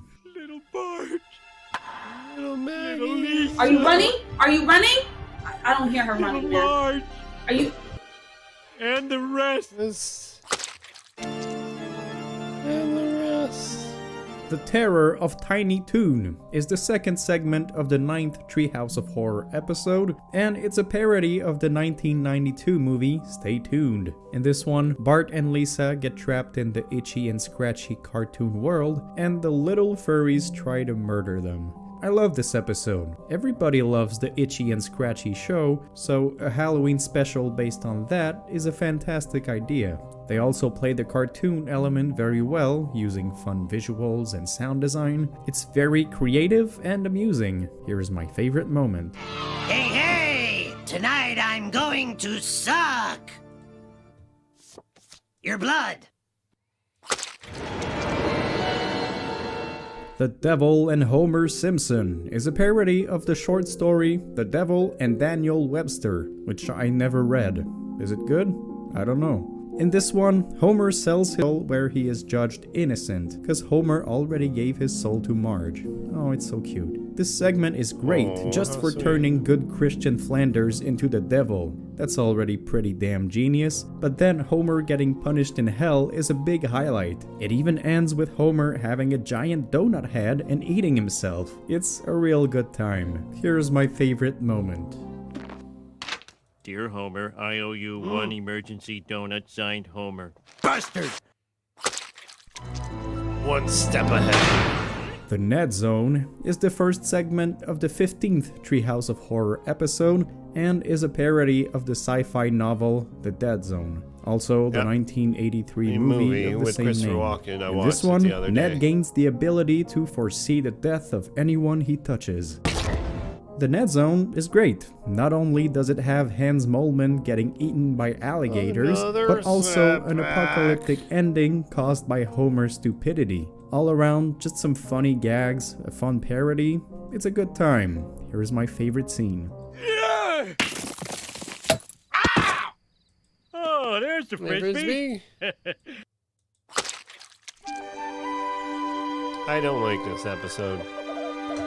I do not like this Hex episode and one the bit. City is the first segment of the 12th Treehouse of Horror episode, and it has nothing to do with Sex and the City. It's actually about Homer being cursed by a gypsy, causing everyone he loves to either die or become a horrible monster. Hex in the City is pretty great. It's very nostalgic for me. I think this for should some be reason, higher up the on 12th the list. Treehouse Like, of this is Horror probably a episode 30, is the one I 40 watched the episode. most as a kid. I don't know why. In any case, it's fun to see the Simpsons become cursed freaks in constant almost piss pain, time again. and Homer just not giving a fuck and being a dumbass. But then, Giving as no icing on the cake, fucks. there's also a loving little leprechaun. What more do you want? I don't Here's like my that favorite leprechaun. moment.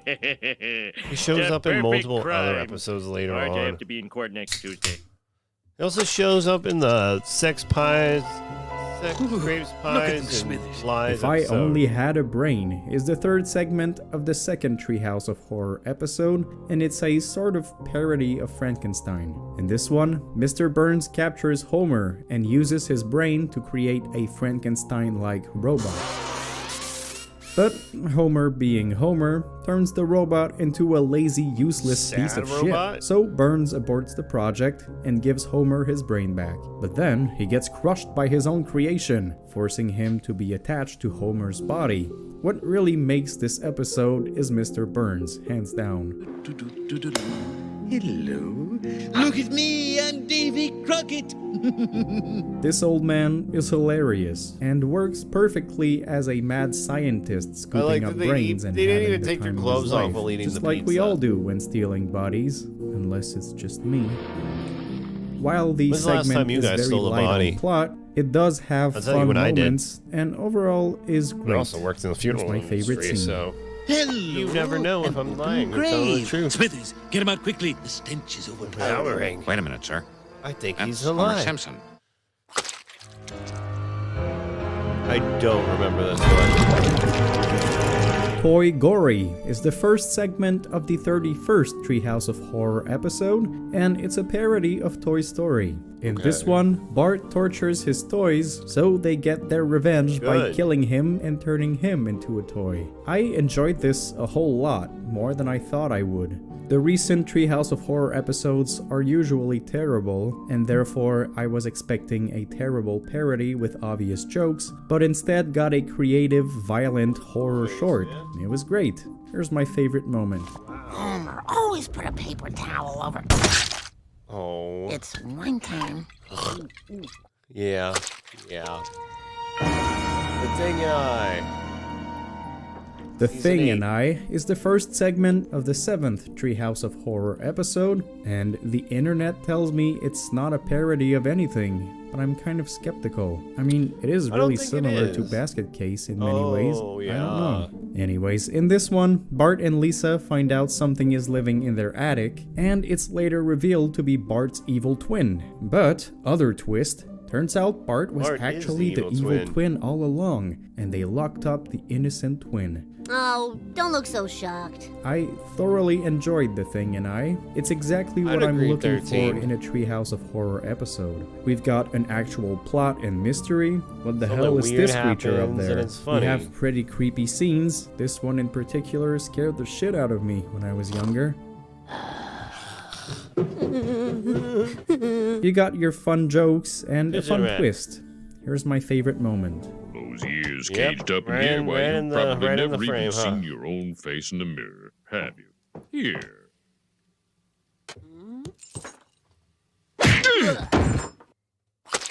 Bad dream house. This is the first one. Bad Dream House is the first segment Indian of the first Burial Treehouse of Ground. Horror episode, and it's a parody of typical haunted house flicks, mainly Poltergeist, the Amityville Horror, and maybe a little bit of Shining too?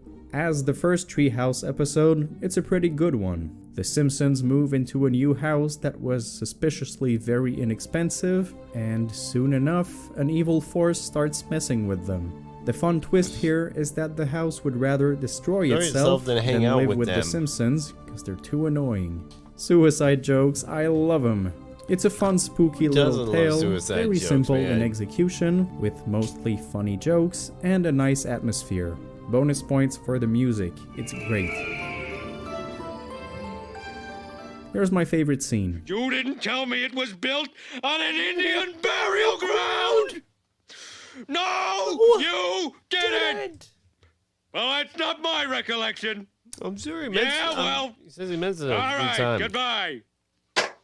He says he mentioned it 5 or 6 times. Special mention. Here is a special mention for the episode Halloween of Horror. So this is not a Treehouse of Horror episode, but just a regular Simpsons yes, and I episode love that this happens was. to take place on Halloween night. Halloween at the Simpsons. What a classic tradition. Are you heading up to the treehouse to tell 3 horrifying tales? We're doing it next week. I'm dead serious when I say this might be the best Simpsons episode from the was last decade. good. If you're craving for some more spooky Simpsons specials, then definitely watch this one. It's got great themes, great Halloween vibes, and I don't know, I just fucking love it. I guess here's my favorite moment. I'll just whistle a happy tune. The scream fucking... Oh, I never thought about that. Oh, I didn't even notice that till now. Fuck. Hungry are the dead. Damn. Hungry Are the one, Damned the first is fucking the King and second Kodos segment one. of the first Treehouse of Horror episode, and it holds a special place in my heart because it introduced Kodos and Kang, and also a third alien that never comes back. Sarlacc the Anyways, I Destroyer. love these green fucks. This segment is a parody of a Twilight Zone episode called To Serve Man. And in this one, the Simpsons get pee after abducted this, by you guys. aliens, and although they seem very nice at first, they suspiciously feed them constantly, fattening them up for a feast. Well, at least that's what Lisa suspects, but turns out they're just trying to be nice, and How to the cook for Simpsons are 40 just eating humans, like 'cause pigs, Homer so counts the as 40 aliens humans, get offended obviously. and throw them out.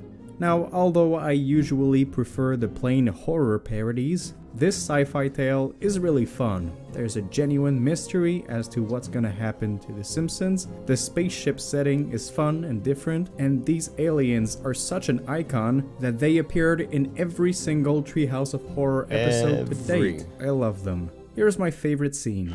On this cable system, we receive over 1 Need million HBO? channels from the furthest No, it reaches costs of the extra. galaxy. You get HBO? No, that would cost extra. We'll be right back.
Let's continue. And also a third alien that never comes back. Anyways, this spaceship setting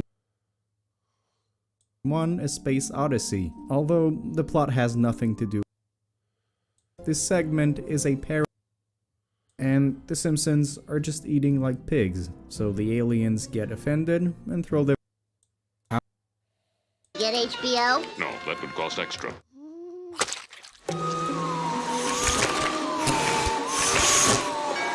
House of Wax is the second segment of the 12th Treehouse of Horror episode, and it features HAL 9000 from 2001 A Space Odyssey, although the plot has nothing to do with the movie. Any of that. In this one, the Simpsons get a future house with a nice robot doing everything for them. It sounds really great, but just like all of us, he's in love with Marge. Wait, it's just me? It's So just you, He Wood. tries to murder Homer, but ultimately gets defeated. I've always loved this one. HAL 9000 is awesome, both hilarious but also really creepy. There's plenty of fun gags with the futuristic house, and it mixes sci-fi and horror very well. And Homer's brain sticking out is all I could ever ask for. Here's my favorite moment. Looking for this? No, not in there. Number 9.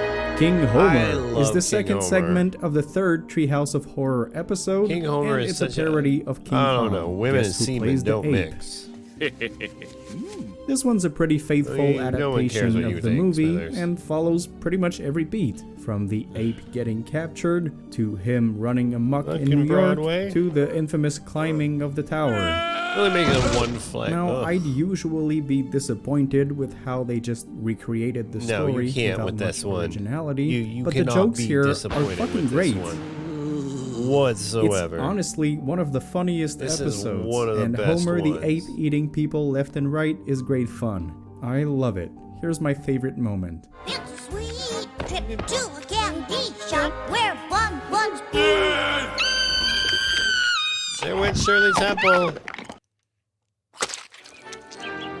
Time I and love Time Punishment and is the Punishment. second segment This is of my the fifth all-time Treehouse of Horror favorite. episode, and it's a parody of the short story A Sound of Thunder. In this one, Homer tries to repair his toaster, but wish- it I ends up wish I teleporting him would've in the killed past. that The thing fish. is, every Look, little I'm the tiny first detail he non-Brazilian changes about person the to travel past backwards completely through time. changes the present whenever he comes back. As long as I stand perfectly still and don't touch anything, I won't destroy the future. Stupid bug! You go squish now! So obviously, this is a damn fun segment, as it simply serves as an excuse to bring Homer to various over-the-top universes, where everything's fucked up. It's similar to that Family Guy episode with Stewie and Brian. Anyways, it's a simple idea executed very well, and it's got a ton of memorable lines. Here's my favorite moment. What? Get it up! Get it up! Get it up! Dad, it's in there again! Ah, no! Ah! It's stuck in my head!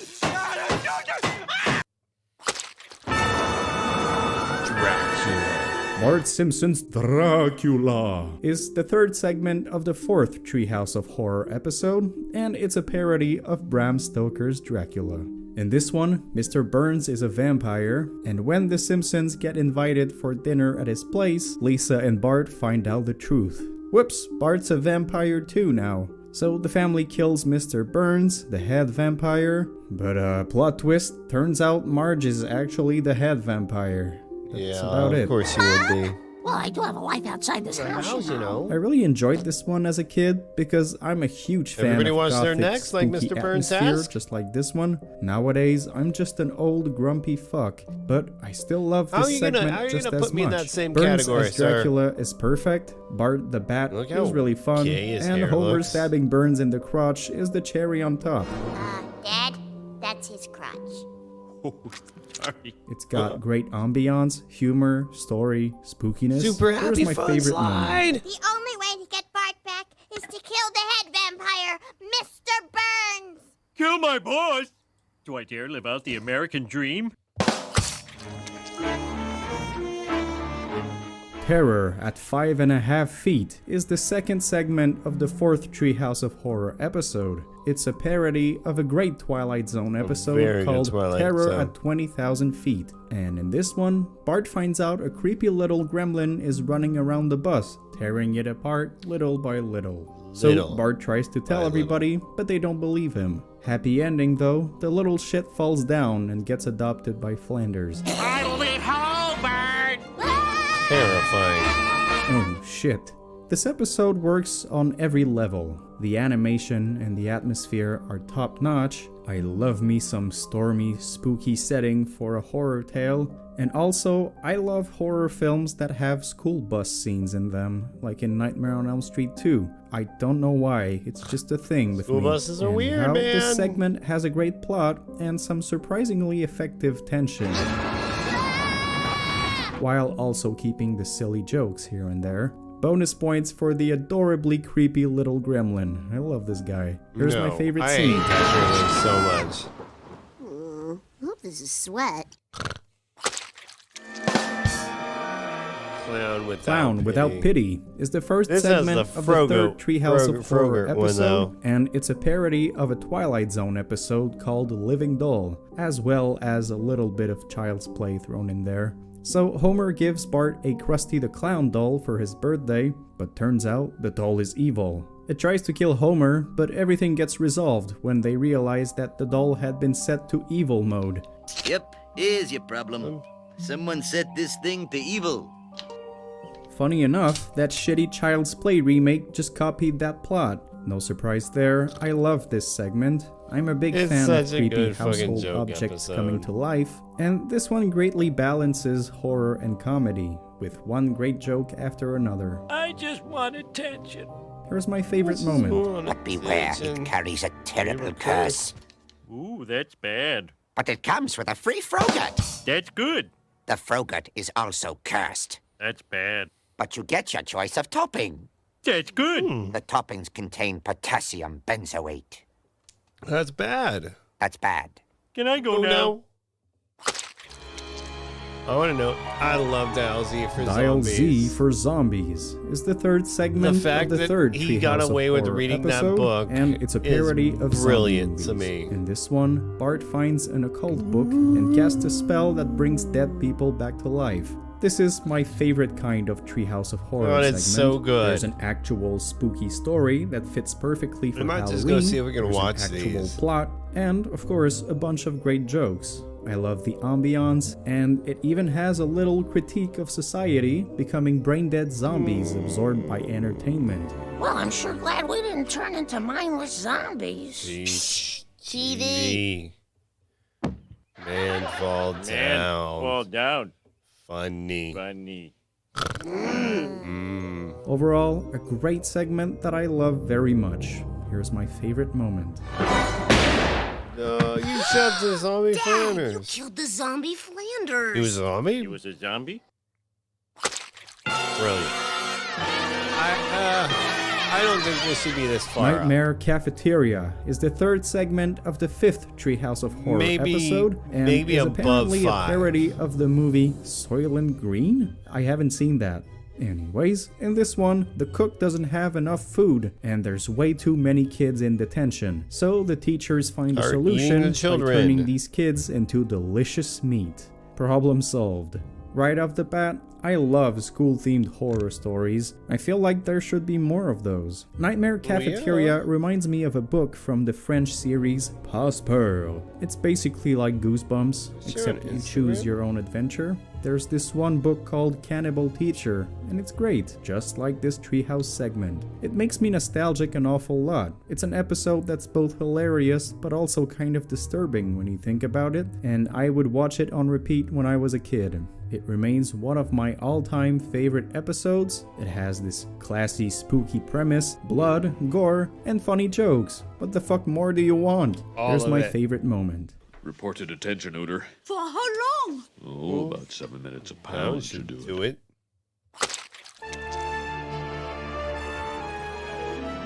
Nightmare on Evergreen Terrace is the second segment of the 6th Treehouse of Horror episode and is evidently a parody of A Nightmare on Elm Street. In this one, caretaker Willie gets burned alive, so he swears revenge on the school kids. In their dreams! It's no secret that I love A Nightmare on Elm Street. It's one of my favorite movies of all time, and it's mainly what got me into horror in the first place. So of course, I love me a good parody, and this one is perfect. Every joke works. Wheel him out quietly. It's best the children don't see him. The dream sequences are beautiful and creative, the writing is great, the music has really nice nods to the Nightmare score. Overall, Nightmare on Evergreen Terrace brings back some good memories and is one of the very best Treehouse of Horror segments. Here's my favorite moment. Bart! Is that you? Yes? Take out the garbage. Okay, that's fair. I won't give him At that. last, The Shining we've come should to be the number end. one. My favorite ever Treehouse of Horror segment, The Shinning. The Shinning is the first segment of the 5th Treehouse of Horror episode, and I mean, I don't think this is a surprise to anyone that I put this at my number 1 spot. I think pretty much everybody agrees that this is the greatest Treehouse segment ever, and just one of the best episodes overall. It also holds a very, very special place in my heart because I saw this when I was sick as a kid and missed school. Instead of learning math and You wanting got to to see die, this. I I like instead that. learned to love horror, and it even made me read the Shining novel, which in turn eventually led me to watch the Kubrick movie. I think I was 9 back then I and haven't got seen it. I emotionally would like to scarred. watch That it. bath lady is still creeping me out to this day. But anyways, this parody goes pretty much as you'd expect. The TV doesn't work and there's no beer. So just like we all would, Homer goes nuts and wants to kill his family in exchange for beer. I'll kill you and kill all of you. You know, The Shinning actually spooked me when I was young because of this scene.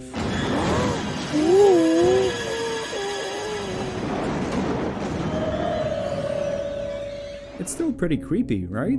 Or maybe I'm just a loser. But the segment is also filled with hilarious jokes. It is love so this memorable, episode. an He's absolute right to put classic, this at number and one. in my opinion, the best Treehouse of Horror segment of all time. Here's my favorite moment. If your dad goes gaga, you just use that Shin of yours to call me and I'll come a running. But Don't don't you be call reading my my mind mind between between 4 4 and and 5. That's Willie's This time. And just like that, we went through all 96 I mean, Treehouse Willie of was Horror looking at segments. porn at that time. He was like, "Oh, how you doing?" God damn it, Kitty Monk! Why? Why would you do that? All right, we gotta go watch this Kitty Monk Hey video. guys, Fuck. still time to donate to the IMPMD and I don't care what advocate it for is, donate premenstrual whatever it is. disorders. Did you know that when you have PMDD during your luteal phase, which is usually during or after you ovulate, you sometimes can go into a depressive state or change how you are. You feel like a totally I don't different know, I'm learning person, something like new here. Roger. Okay, and the cool. condition affects everybody capable of menstruation, So is this including like women super and people PMS? assigned female I at don't birth. know. I'm Before learning. sertraline, I'm learning I something myself only felt normal 1 week out of the month. Donate today. And remember, if you're struggling with a mental illness or think you might have one, try to get help or talk to someone. Please, you are loved, you are wanted, and you got this. Now on with the video. Ah, crap. Can I help you? I had an appointment with the horse whisperer. Thank God I'm just his secretary. I'm an associate. So many personas hiding amongst love us, Roger. like I have a imposters. Roger script that I've been working Also, on. sorry if this video sounds weird. I'm trying something new out with my mic. Hi, I'm Kitty Monk, and I'm here to talk to you about American Dad, or more specifically, Roger Smith again, and the topic of his personas again. No, I think Again. it's a known fact that Roger has got a lot of personas, probably over 200 at this point. There was in her fucking thumbnail, there was a picture of Danuta in there. And I do not believe Danuta is a Roger persona. But it also has been stated in the show that Roger has personas that family members in the Smith household cannot differentiate, who don't see that it's Roger. So, It could be possible, but I don't think so. Even dressed up as the Smiths more than once. Then came the episode Stanny Tendergrass, which revealed that despite his paper thin disguises, there are still one or two the family can't see through. Why didn't my dad recognize you? Oh, everyone in the family has one persona they can't see through.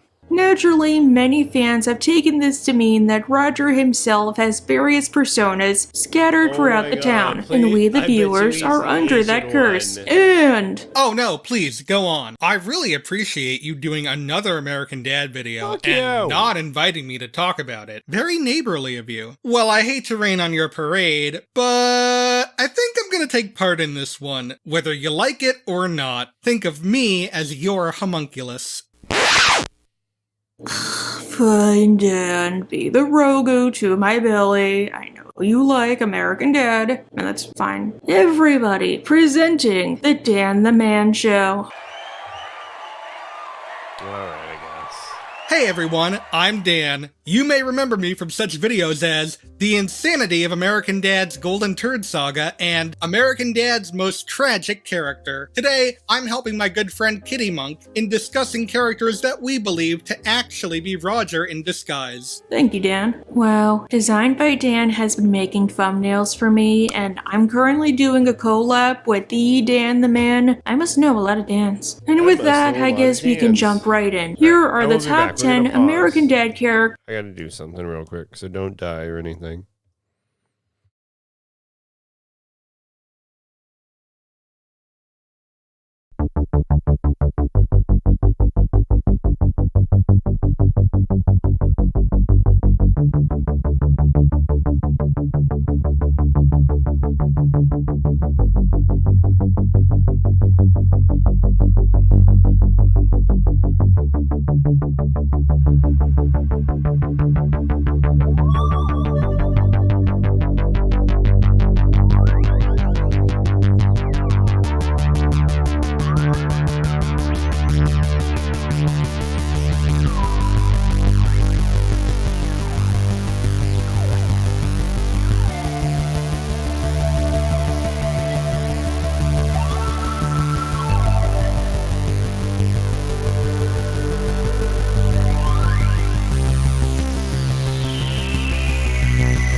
characters who might be Roger personas. Dan, do you want to take a crack at it first? Sure, I guess we can dive on in. Dive on in. Wait, I'm first? I thought Dan was gonna go first, because I like to be polite. Oh yeah, I changed my mind a bunch of times. Sorry, you would not believe what happens behind the scenes whenever I make these lists. I'm so disorganized. Me personally, my main Roger disguise in hiding is President Donald Trump. You might think it's Kitty trying to be political or pandering, but American Dad used to be a political show, and Trump did appear in one of the earlier episodes. I'm saying you're fired. Oh, for God's sake, somebody pay Mr. Trump! A lot of times, I say that Trump guy from Family Guy is a horrible episode regardless of what part of the political spectrum you fall under. If only because it's super lazy and goes with the most obvious joke. Like, they couldn't even say anything new, and they lecture the audience rather than do stuff with this concept, because clearly we can't just Google all this information for ourselves. To me, this would be a much better American Dad plotline, because I could see them doing this. What if Roger is Trump? Trust me on this. It explains a lot. Roger has pretended to be politicians before, and usually he's pretty bad at it. During Moon over Isla Island, he pretended to be the Generalissimo for Stan, and changed so much stuff with his ridiculous rules that he ended up getting deposed. Those men are here to kill the Generalissimo! Stop them! The Generalissimo dies tonight. I have painted my children for the last time. Or what about Bert Jarvis? Meanwhile, it could explain a lot of controversies about Trump. Why was Trump never at the White House? Same reason Rosalind is always away getting experimental treatments. Why does Trump have these controversial views? Roger just said whatever came to mind. He never seriously expected to be elected. Why so many scandals? Need I say more? Imagine how funny a whole episode would be if Stan realizes that the president is Roger, and he starts to act all buddy-buddy like he did during The Return of the Bling. The reason it's an honorable mention is because Trump only appeared for 3 seconds in total. And honestly, I just wanted to clear up a point I've made before. Dan, do you have any candidates? Tuttle is absolutely Roger. No, I have no proof to back this claim up, nor do I have any circumstantial feelings in regards to anything that might tip me off to this. Just call it a hunch. That makes sense. Okay, now we're gonna continue on. I am hopeful this next entry will totally be one that Dan wrote. Number 10. Alright, where are you gonna go with this? And now, a riddle. I possess a head Svetlana. and a tail, but a body I do not have. A slort. What am I? A coin. Wait a second, it's still me? Cool. Okay, the first possible persona outside of honorable mentions is Slort. From the episode, Salute Your Slort. In the episode, a Swedish exchange student comes to Pearl Bailey and starts to hang out with Steve and his friends. And they very much love how she speaks, and all of her cute little quirks. I admire your tongue, weird boy. But soon the moon's light will bathe us like helpless babies, so I must go. However, Slort quickly becomes popular until she gets unfairly blamed for some graffiti about Principal Lewis. You have to see this! The school's been vandalized! So? I don't care about this place. It's about you! Call the cops. And also murder. Man, look at that crazy thing. The body was next to some blue and yellow spray paint cans. So, once you guys found the vandal, we had our murder. All because Steve and his friends were afraid that she would leave them. Just FYI, they were the ones who framed Slort the first time, not for the murder. Well, Steve really is his father's son. To clear her name, Steve and his friends attempt to discover the true murderer, only to learn Slort was the killer. And worse yet, she's a troll when it's nighttime.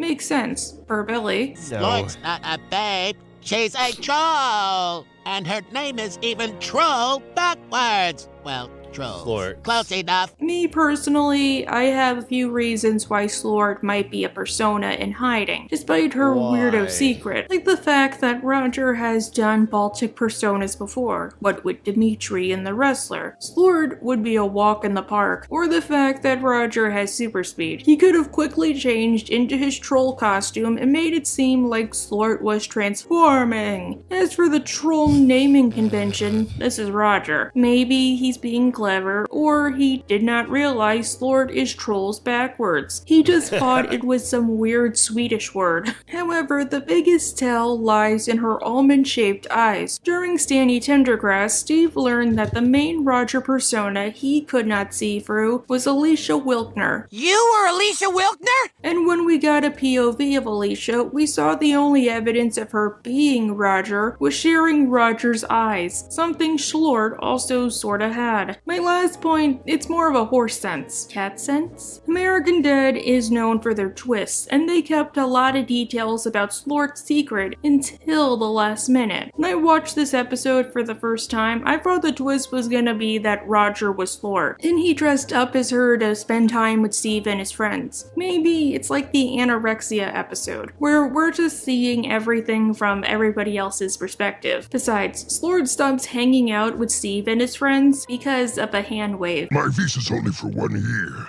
so I really just want to focus on hanging out with hot guys and hella cool girls while I'm here. I'd probably do the same thing. Which could easily have been Roger's whole convoluted plan. Join the popular kids, pretend to be a teenage girl, be cute, befriend Steve, get framed for murder a bunch of people, loot a house, and then reveal, I'm a troll and I'm gonna go hang out with the popular kids. However, really the eye thing is the only real evidence I have, so Slort will rest comfortably as number 10.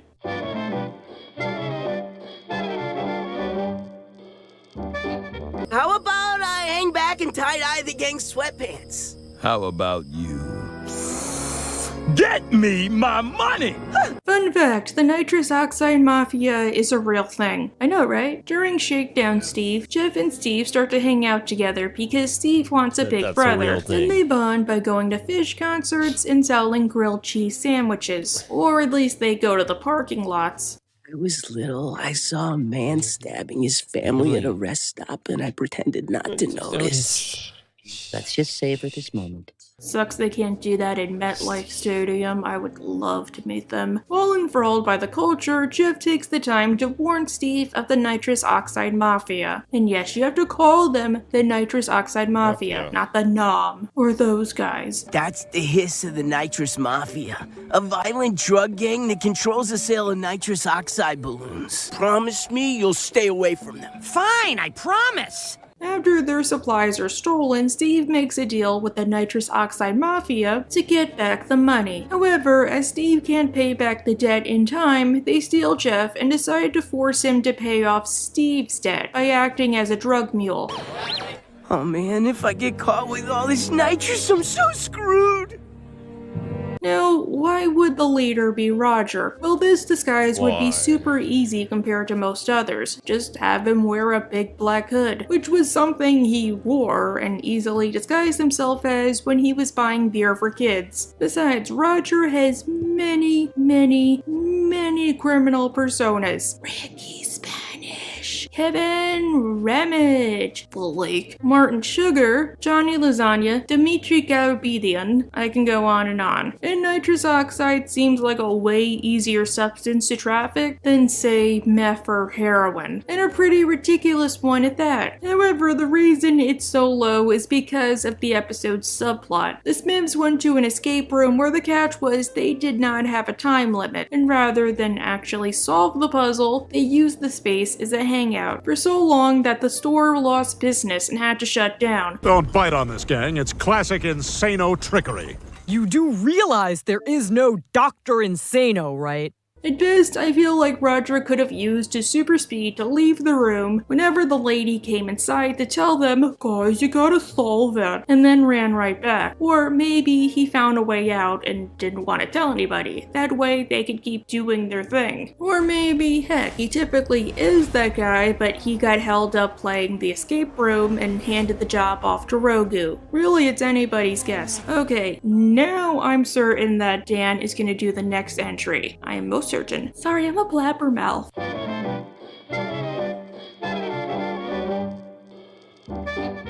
My name is Wilbur, Kentucky. In the episode The Census of the Lambs, Stan gets chosen to collect data for the US Census, something that, if you know anything about Stan's character at this point, he's very excited for. The census form! It's here, I've waited 10 years, the census is finally here. Really? You guys aren't gonna sing the census song? Aren't you excited about the census? One of the people he runs into during his census duties is one Wilbur Kentucky, who we know very little about other than the fact that he talks very slowly and looks surprisingly like Roger, to the point that Stan even thinks that it is Roger. Not much else to it, he just fits the bill. Roger? It's worth noting that in the episode, Roger does appear as another persona, who joins the census workers per his doctor's recommendation to get over his crippling social anxiety, so there's definitely merit to him not being Wilbur. However, Roger has many alien powers, including super speed, so it's not completely out of the question for Wilbur to be Roger.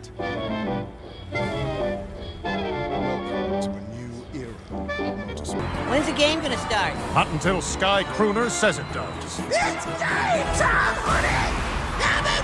When the Bazooka Sharks were introduced to the show, alongside their introduction came the character of Sky Crooner, the team's flying herald. He's somebody that every Langley Falls resident looks up to, both figuratively and literally. It just wouldn't be a Bazooka Sharks game without Sky Crooner, whose very presence steals the attention away from everyone else just to focus on him. Almost sounds like he's someone who craves to be the center of attention. Sound familiar? I truly believe that there is a massive possibility that our favorite alien resident of Langley Falls is actually this beloved sports mascot. I don't have a lot of hard evidence to back this sort of stance up, but there's a lot of coincidences when comparing the two side by side. We already hinted at the man's desire to be seen as higher than everyone else, but if you dig a little deeper, there's a bit more to it. For one, the name Sky Crooner. Okay, you cannot tell me that that is a name that doesn't sound exactly like a name Roger would come up with for a character whose main gimmick is flying through the air while singing. Like, come on. And if that wasn't enough to convince you, take a closer look at Sky, specifically his hair. Now, I'm not saying it's an exact match, but doesn't his red hair look eerily similar to Roger's red wig when he and Francine were trying out for a dance competition? He even says how hard it is to find a good-looking red wig. I'm getting it, and I'm dealing with some serious wig problems. Why can't they make a good red wig? I look like Garfield had a miscarriage on my head. So it makes sense for him to have to reuse a wig for another look. Say, I don't know, the wind-blown red hair of one Sky Crooner? Seems like a little more than a coincidence to me.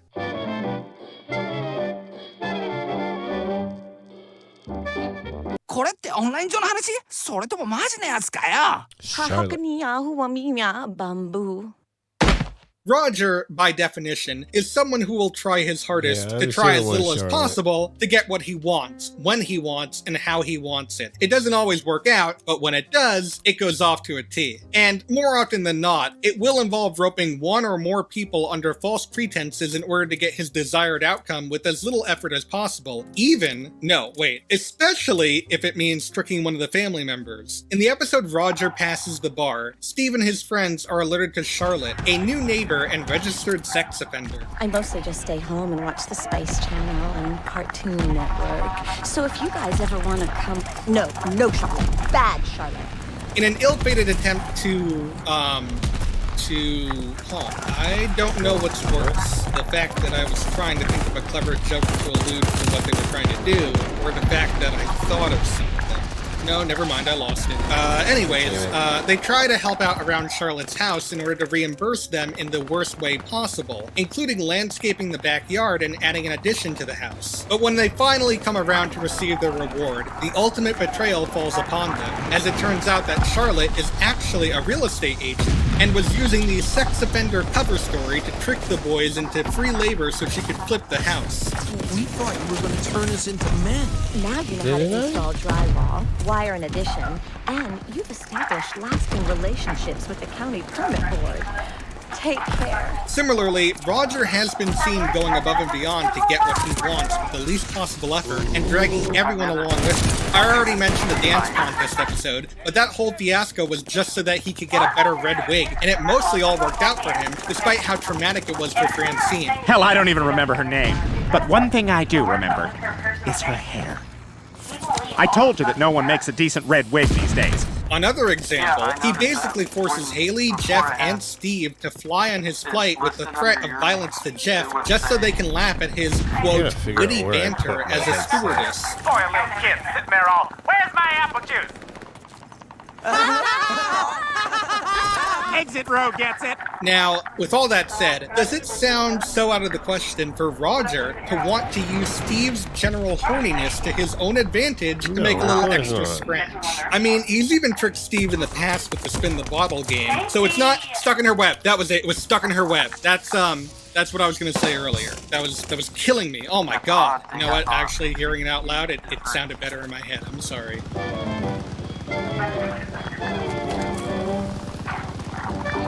Do you eat? What the hell is this? I don't know. See, I don't believe this.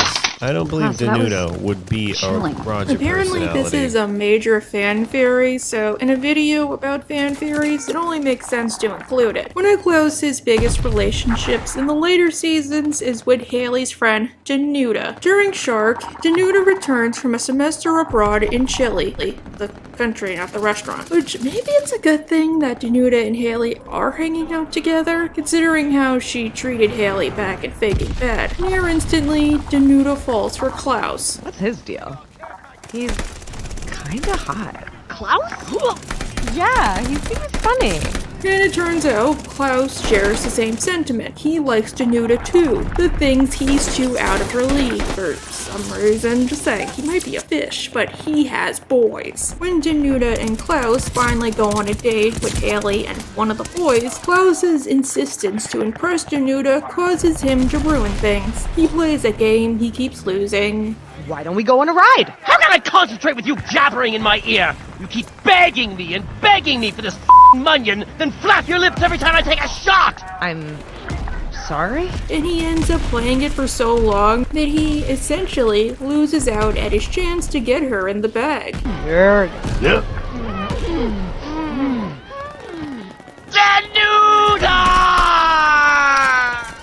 And also several $100s. Now, why would Danuta be a Roger persona? Well, think about it. What better way to mess with Klaus than a psychological mind game? Pretend to be interested in him like he did with Snot-ish Jenny, or give out that vibe, which would in turn cause Klaus to look past the fact that Danuta is just Roger in a wig, and then get him all nervous that he ends up ruining things and driving her away. Which leads, of course, to a self-fulfilling prophecy. Unless Roger was that guy who stole Danuta, I don't know. Maybe Haley was in on it. Or maybe heck, his plan was always to friend-zone Klaus just to see the look on his face, but Klaus just did the hard work for him. It's also worth noting that the episode is about Roger pretending to be a shark to get Steve to overcome his phobia of fish, hence the title. And because he bit off Steve's arm, Steve was in the hospital for long periods of time, granting him enough time to pretend to be a shark and then pretend to be Danuta. Heck, one of Klaus's interactions with Danuta was through a phone. We could have been seeing things from Klaus's perspective. Roger very well might have been in the attic. Besides, one fish, two fish mentioned that Danuta went to Costa Rica and told Klaus she was dead, which could have just been Roger deciding to stop pretending to be Danuta or, again, messing with Klaus. However, if you want to go even farther, let's back up all the way to Danuta's first appearance in Faking Bad. In that episode, Roger was Kevin Ramage, and also Kevin's whole family. And his gimmick was he had a business making fake IDs, which makes sense to me that he has such a skill. Several of his personas do have social security numbers, but the reason he lost business to Steve and Haley was because he couldn't make the IDs scanner readable, while Steve could.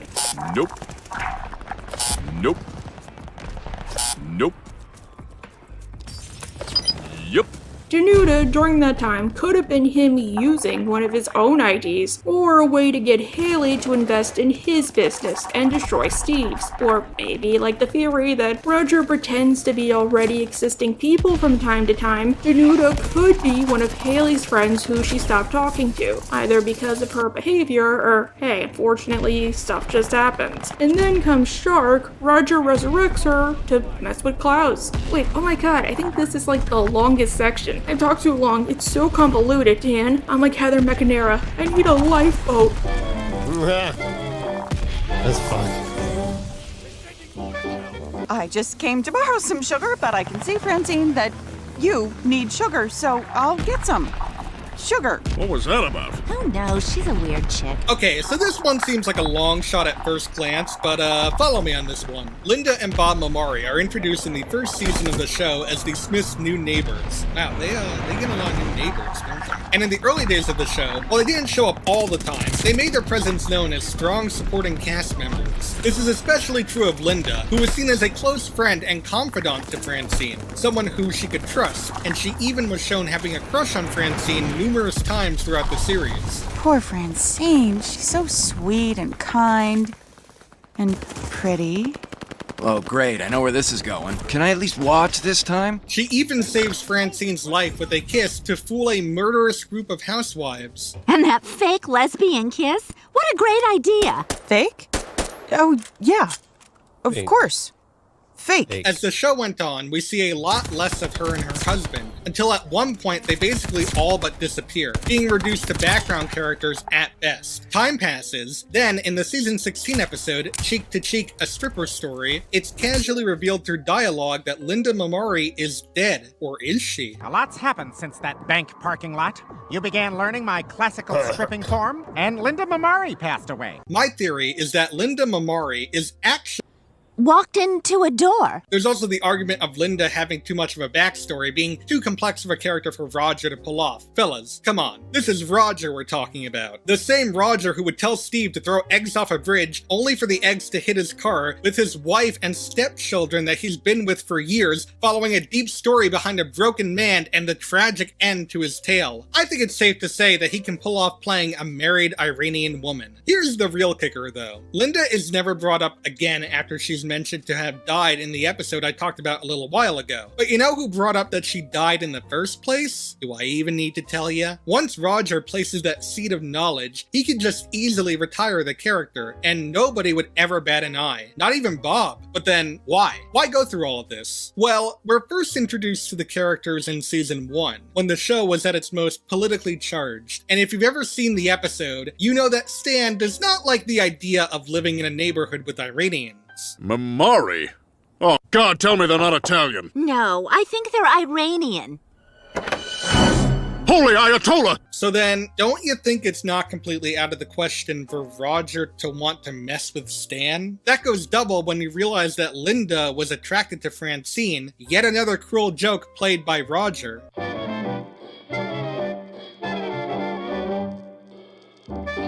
Ah, that's it. I'm out of here. Snot! It didn't work! You're a real weirdo, you know that? Alright, this section might be two characters, who knows. During Stan's food restaurant, Steve gets asked out by a girl named Ashley, voiced by Hayden Panettiere, a name I haven't heard in ages, except for that Cruella de Vil song. However, Ashley says that she will only go out with Steve if he brings a date for her friend Julia. Of course, being the good, horny friend he is, Steve invites Snot. When they get there, they find that Julia is... So where's Julia? She's right here. She's a doll. Yeah, she's super cute. Everybody says so. Now, to me, this could mean two things. Either Roger was Ashley, or he was Julia. Let's start with Julia, which might seem far-fetched until you really stop to think about it. While Roger's personas are almost always people or animals, in the newer seasons, he has pretended to be inanimate objects from time to time. Remember when he was a freaking kite, or another when he was a flower in a pot? I don't think it would be out of the realm of plausibility for Roger to be a sentient doll. people, a la Chucky or Tiffany, who just sits there and doesn't talk, except maybe to one girl in particular, which easily could have driven her crazy, poor thing. Fair enough. Maybe it's a ploy to mess with Steve, maybe it's just an average Tuesday, who knows. Okay, now let's move on to Ashley herself, which was actually the character who convinced me to make this list. She just randomly walks up to Steve for like zero reason and feeds him a juicy story he would easily absorb. I end up going all the way on the first date every time. Is that okay? With me it is. I would not tell anyone else that. Every other boy here would be furious. And character-wise, it would make sense for Roger to want to mess with Steve by inching the carrot closer and closer and closer and then yanking it. And honestly, even if I do like Steve and Roger, you guys are right. He has done weird illegal things to him more than once. We went on 7 dates! 9. I roofied you on 2 of them. Nothing happened. Wink, wink. Besides, this is Roger. I could buy him plain old thinking Julia is sentient, the same way he was with Annabelle the blow-up doll. For all we know, maybe he really thought Julia was talking to him, or that she got violated by Snot and impregnated. Honestly, my evidence for these two is a little flimsy. Personally, if I had to pick just one, I'd probably go with Julia over Ashley, just because of the evidence presented. But it's 2 entries, and this is what gave me the idea to make the video and to invite Dan, so I feel like it constitutes a higher spot.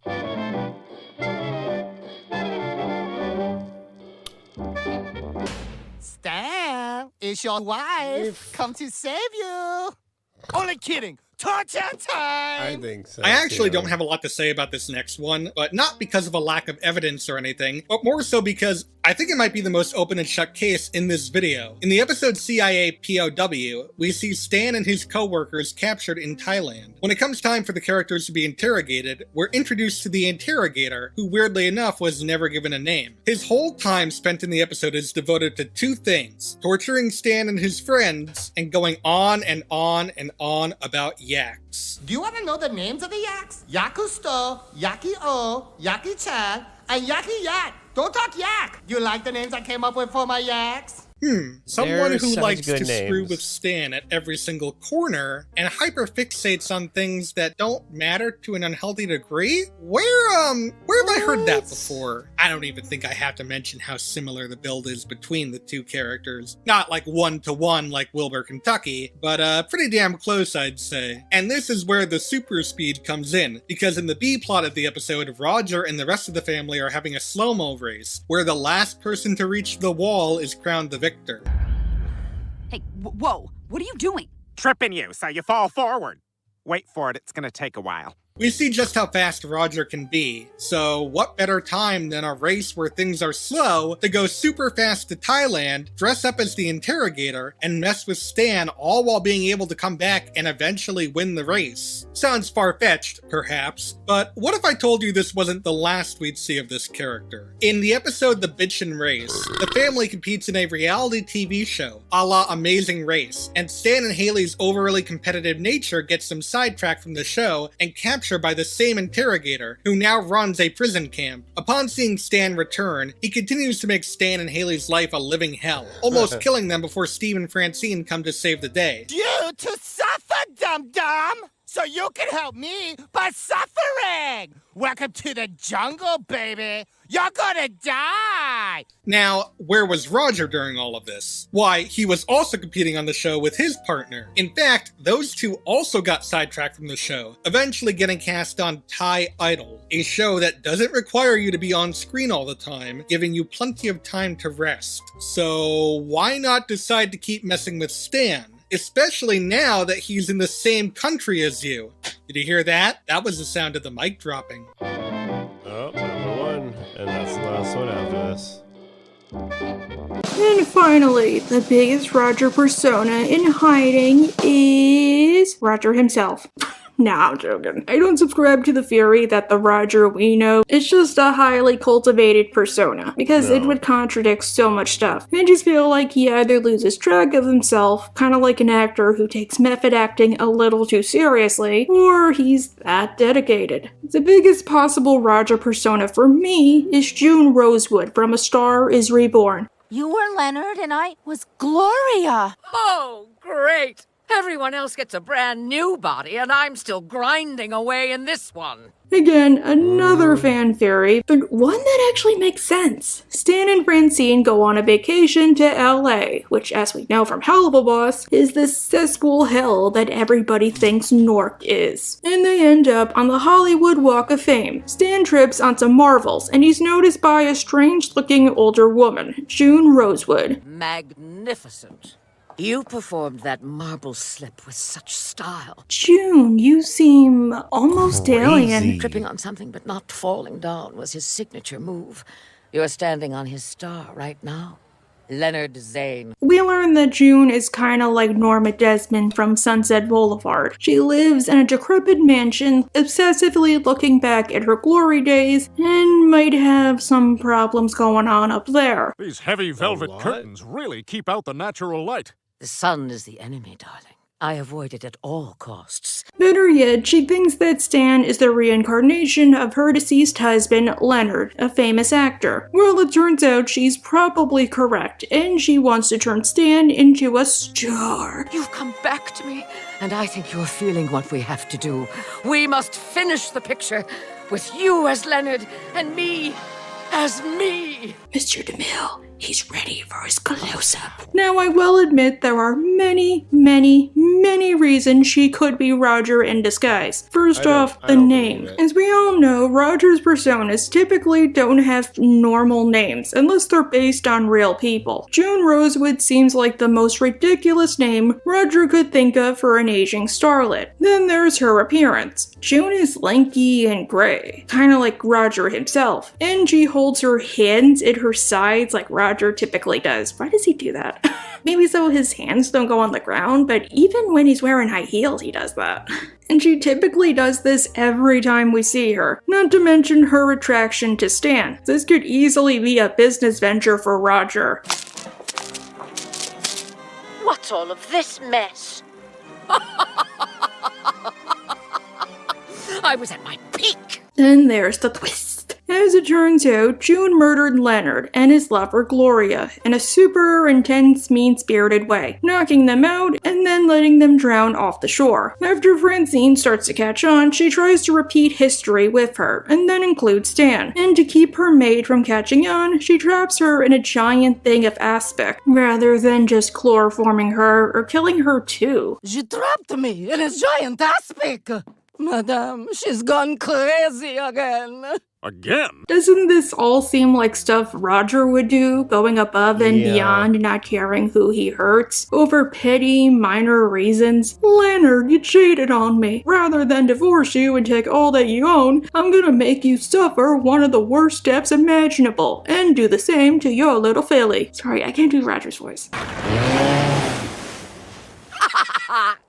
I had to crouch down for half an hour, but I got you. Heck, even the timeline can still justify things. They never actually say how old June and Leonard were. Go ahead. Guess how old I am.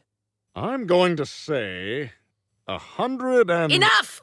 That stung a bit. Just that they were in black and white films, which could have easily been anywhere from the 20s to the 50s. But Kitty and fellow traveler, Roger and his new friend see a movie starring Leonard. Doesn't this disprove the theory entirely? Catherine, what the F did I tell you about shutting up? This is something Shady Do-Rags does. And yes, I did hear the thing you said. Well, with fellow traveler, the way things were presented, it seems super not canon, or at least unreliable to a degree. Especially because it ignored a lot of stuff about Roger's past that was already established. Like how he was the decider, or cheated on Zing, and Roger, he acted super out of character. Meanwhile, as established in Ortron Trail, Roger has been to Earth before Roswell, potentially multiple times. June Rosewood could have easily been one of those times. Then he retired her until he crash landed again, which would be easy because June was a recluse. However, this is not the end of the video. I want to do something I haven't done in a while. Closing thoughts. Okay, where are we going with this? Okay, closing thoughts time. I feel like even if some of these entries could sound a little headcanon-y, especially mine, it was a pretty fun video to make, especially coming up with all of these explanations. It gives me a new appreciation for American Dad. True, I doubt the writers intended any of this. If anything, it's probably like the coffee cup from BoJack, i.e. the audience looking too deeply into things. But sometimes it's good to have a coffee cup, even if I don't drink coffee. I feel like having a lot of fury shows you have a real attachment to the show and the characters, and your show is good enough that people are still talking about it long after it's done, and that it can stand on its own without you there. Remember, kids are supposed to leave you because it means you did a good job. Alright, Dan, thank you for being on. Thank you for not inviting me. You are most welcome. Do you have any closing thoughts? Do you have any closing thoughts? Am I Roger? Yeah, probably. I could see that, but anyway, that was deeply profound. Wait, I have questions. Oh my god. Thank you for that. Subscribe And thank to you. our channels, you guys. I'm gonna get out of here. Hope you had fun. I will see you later. Don't die or anything.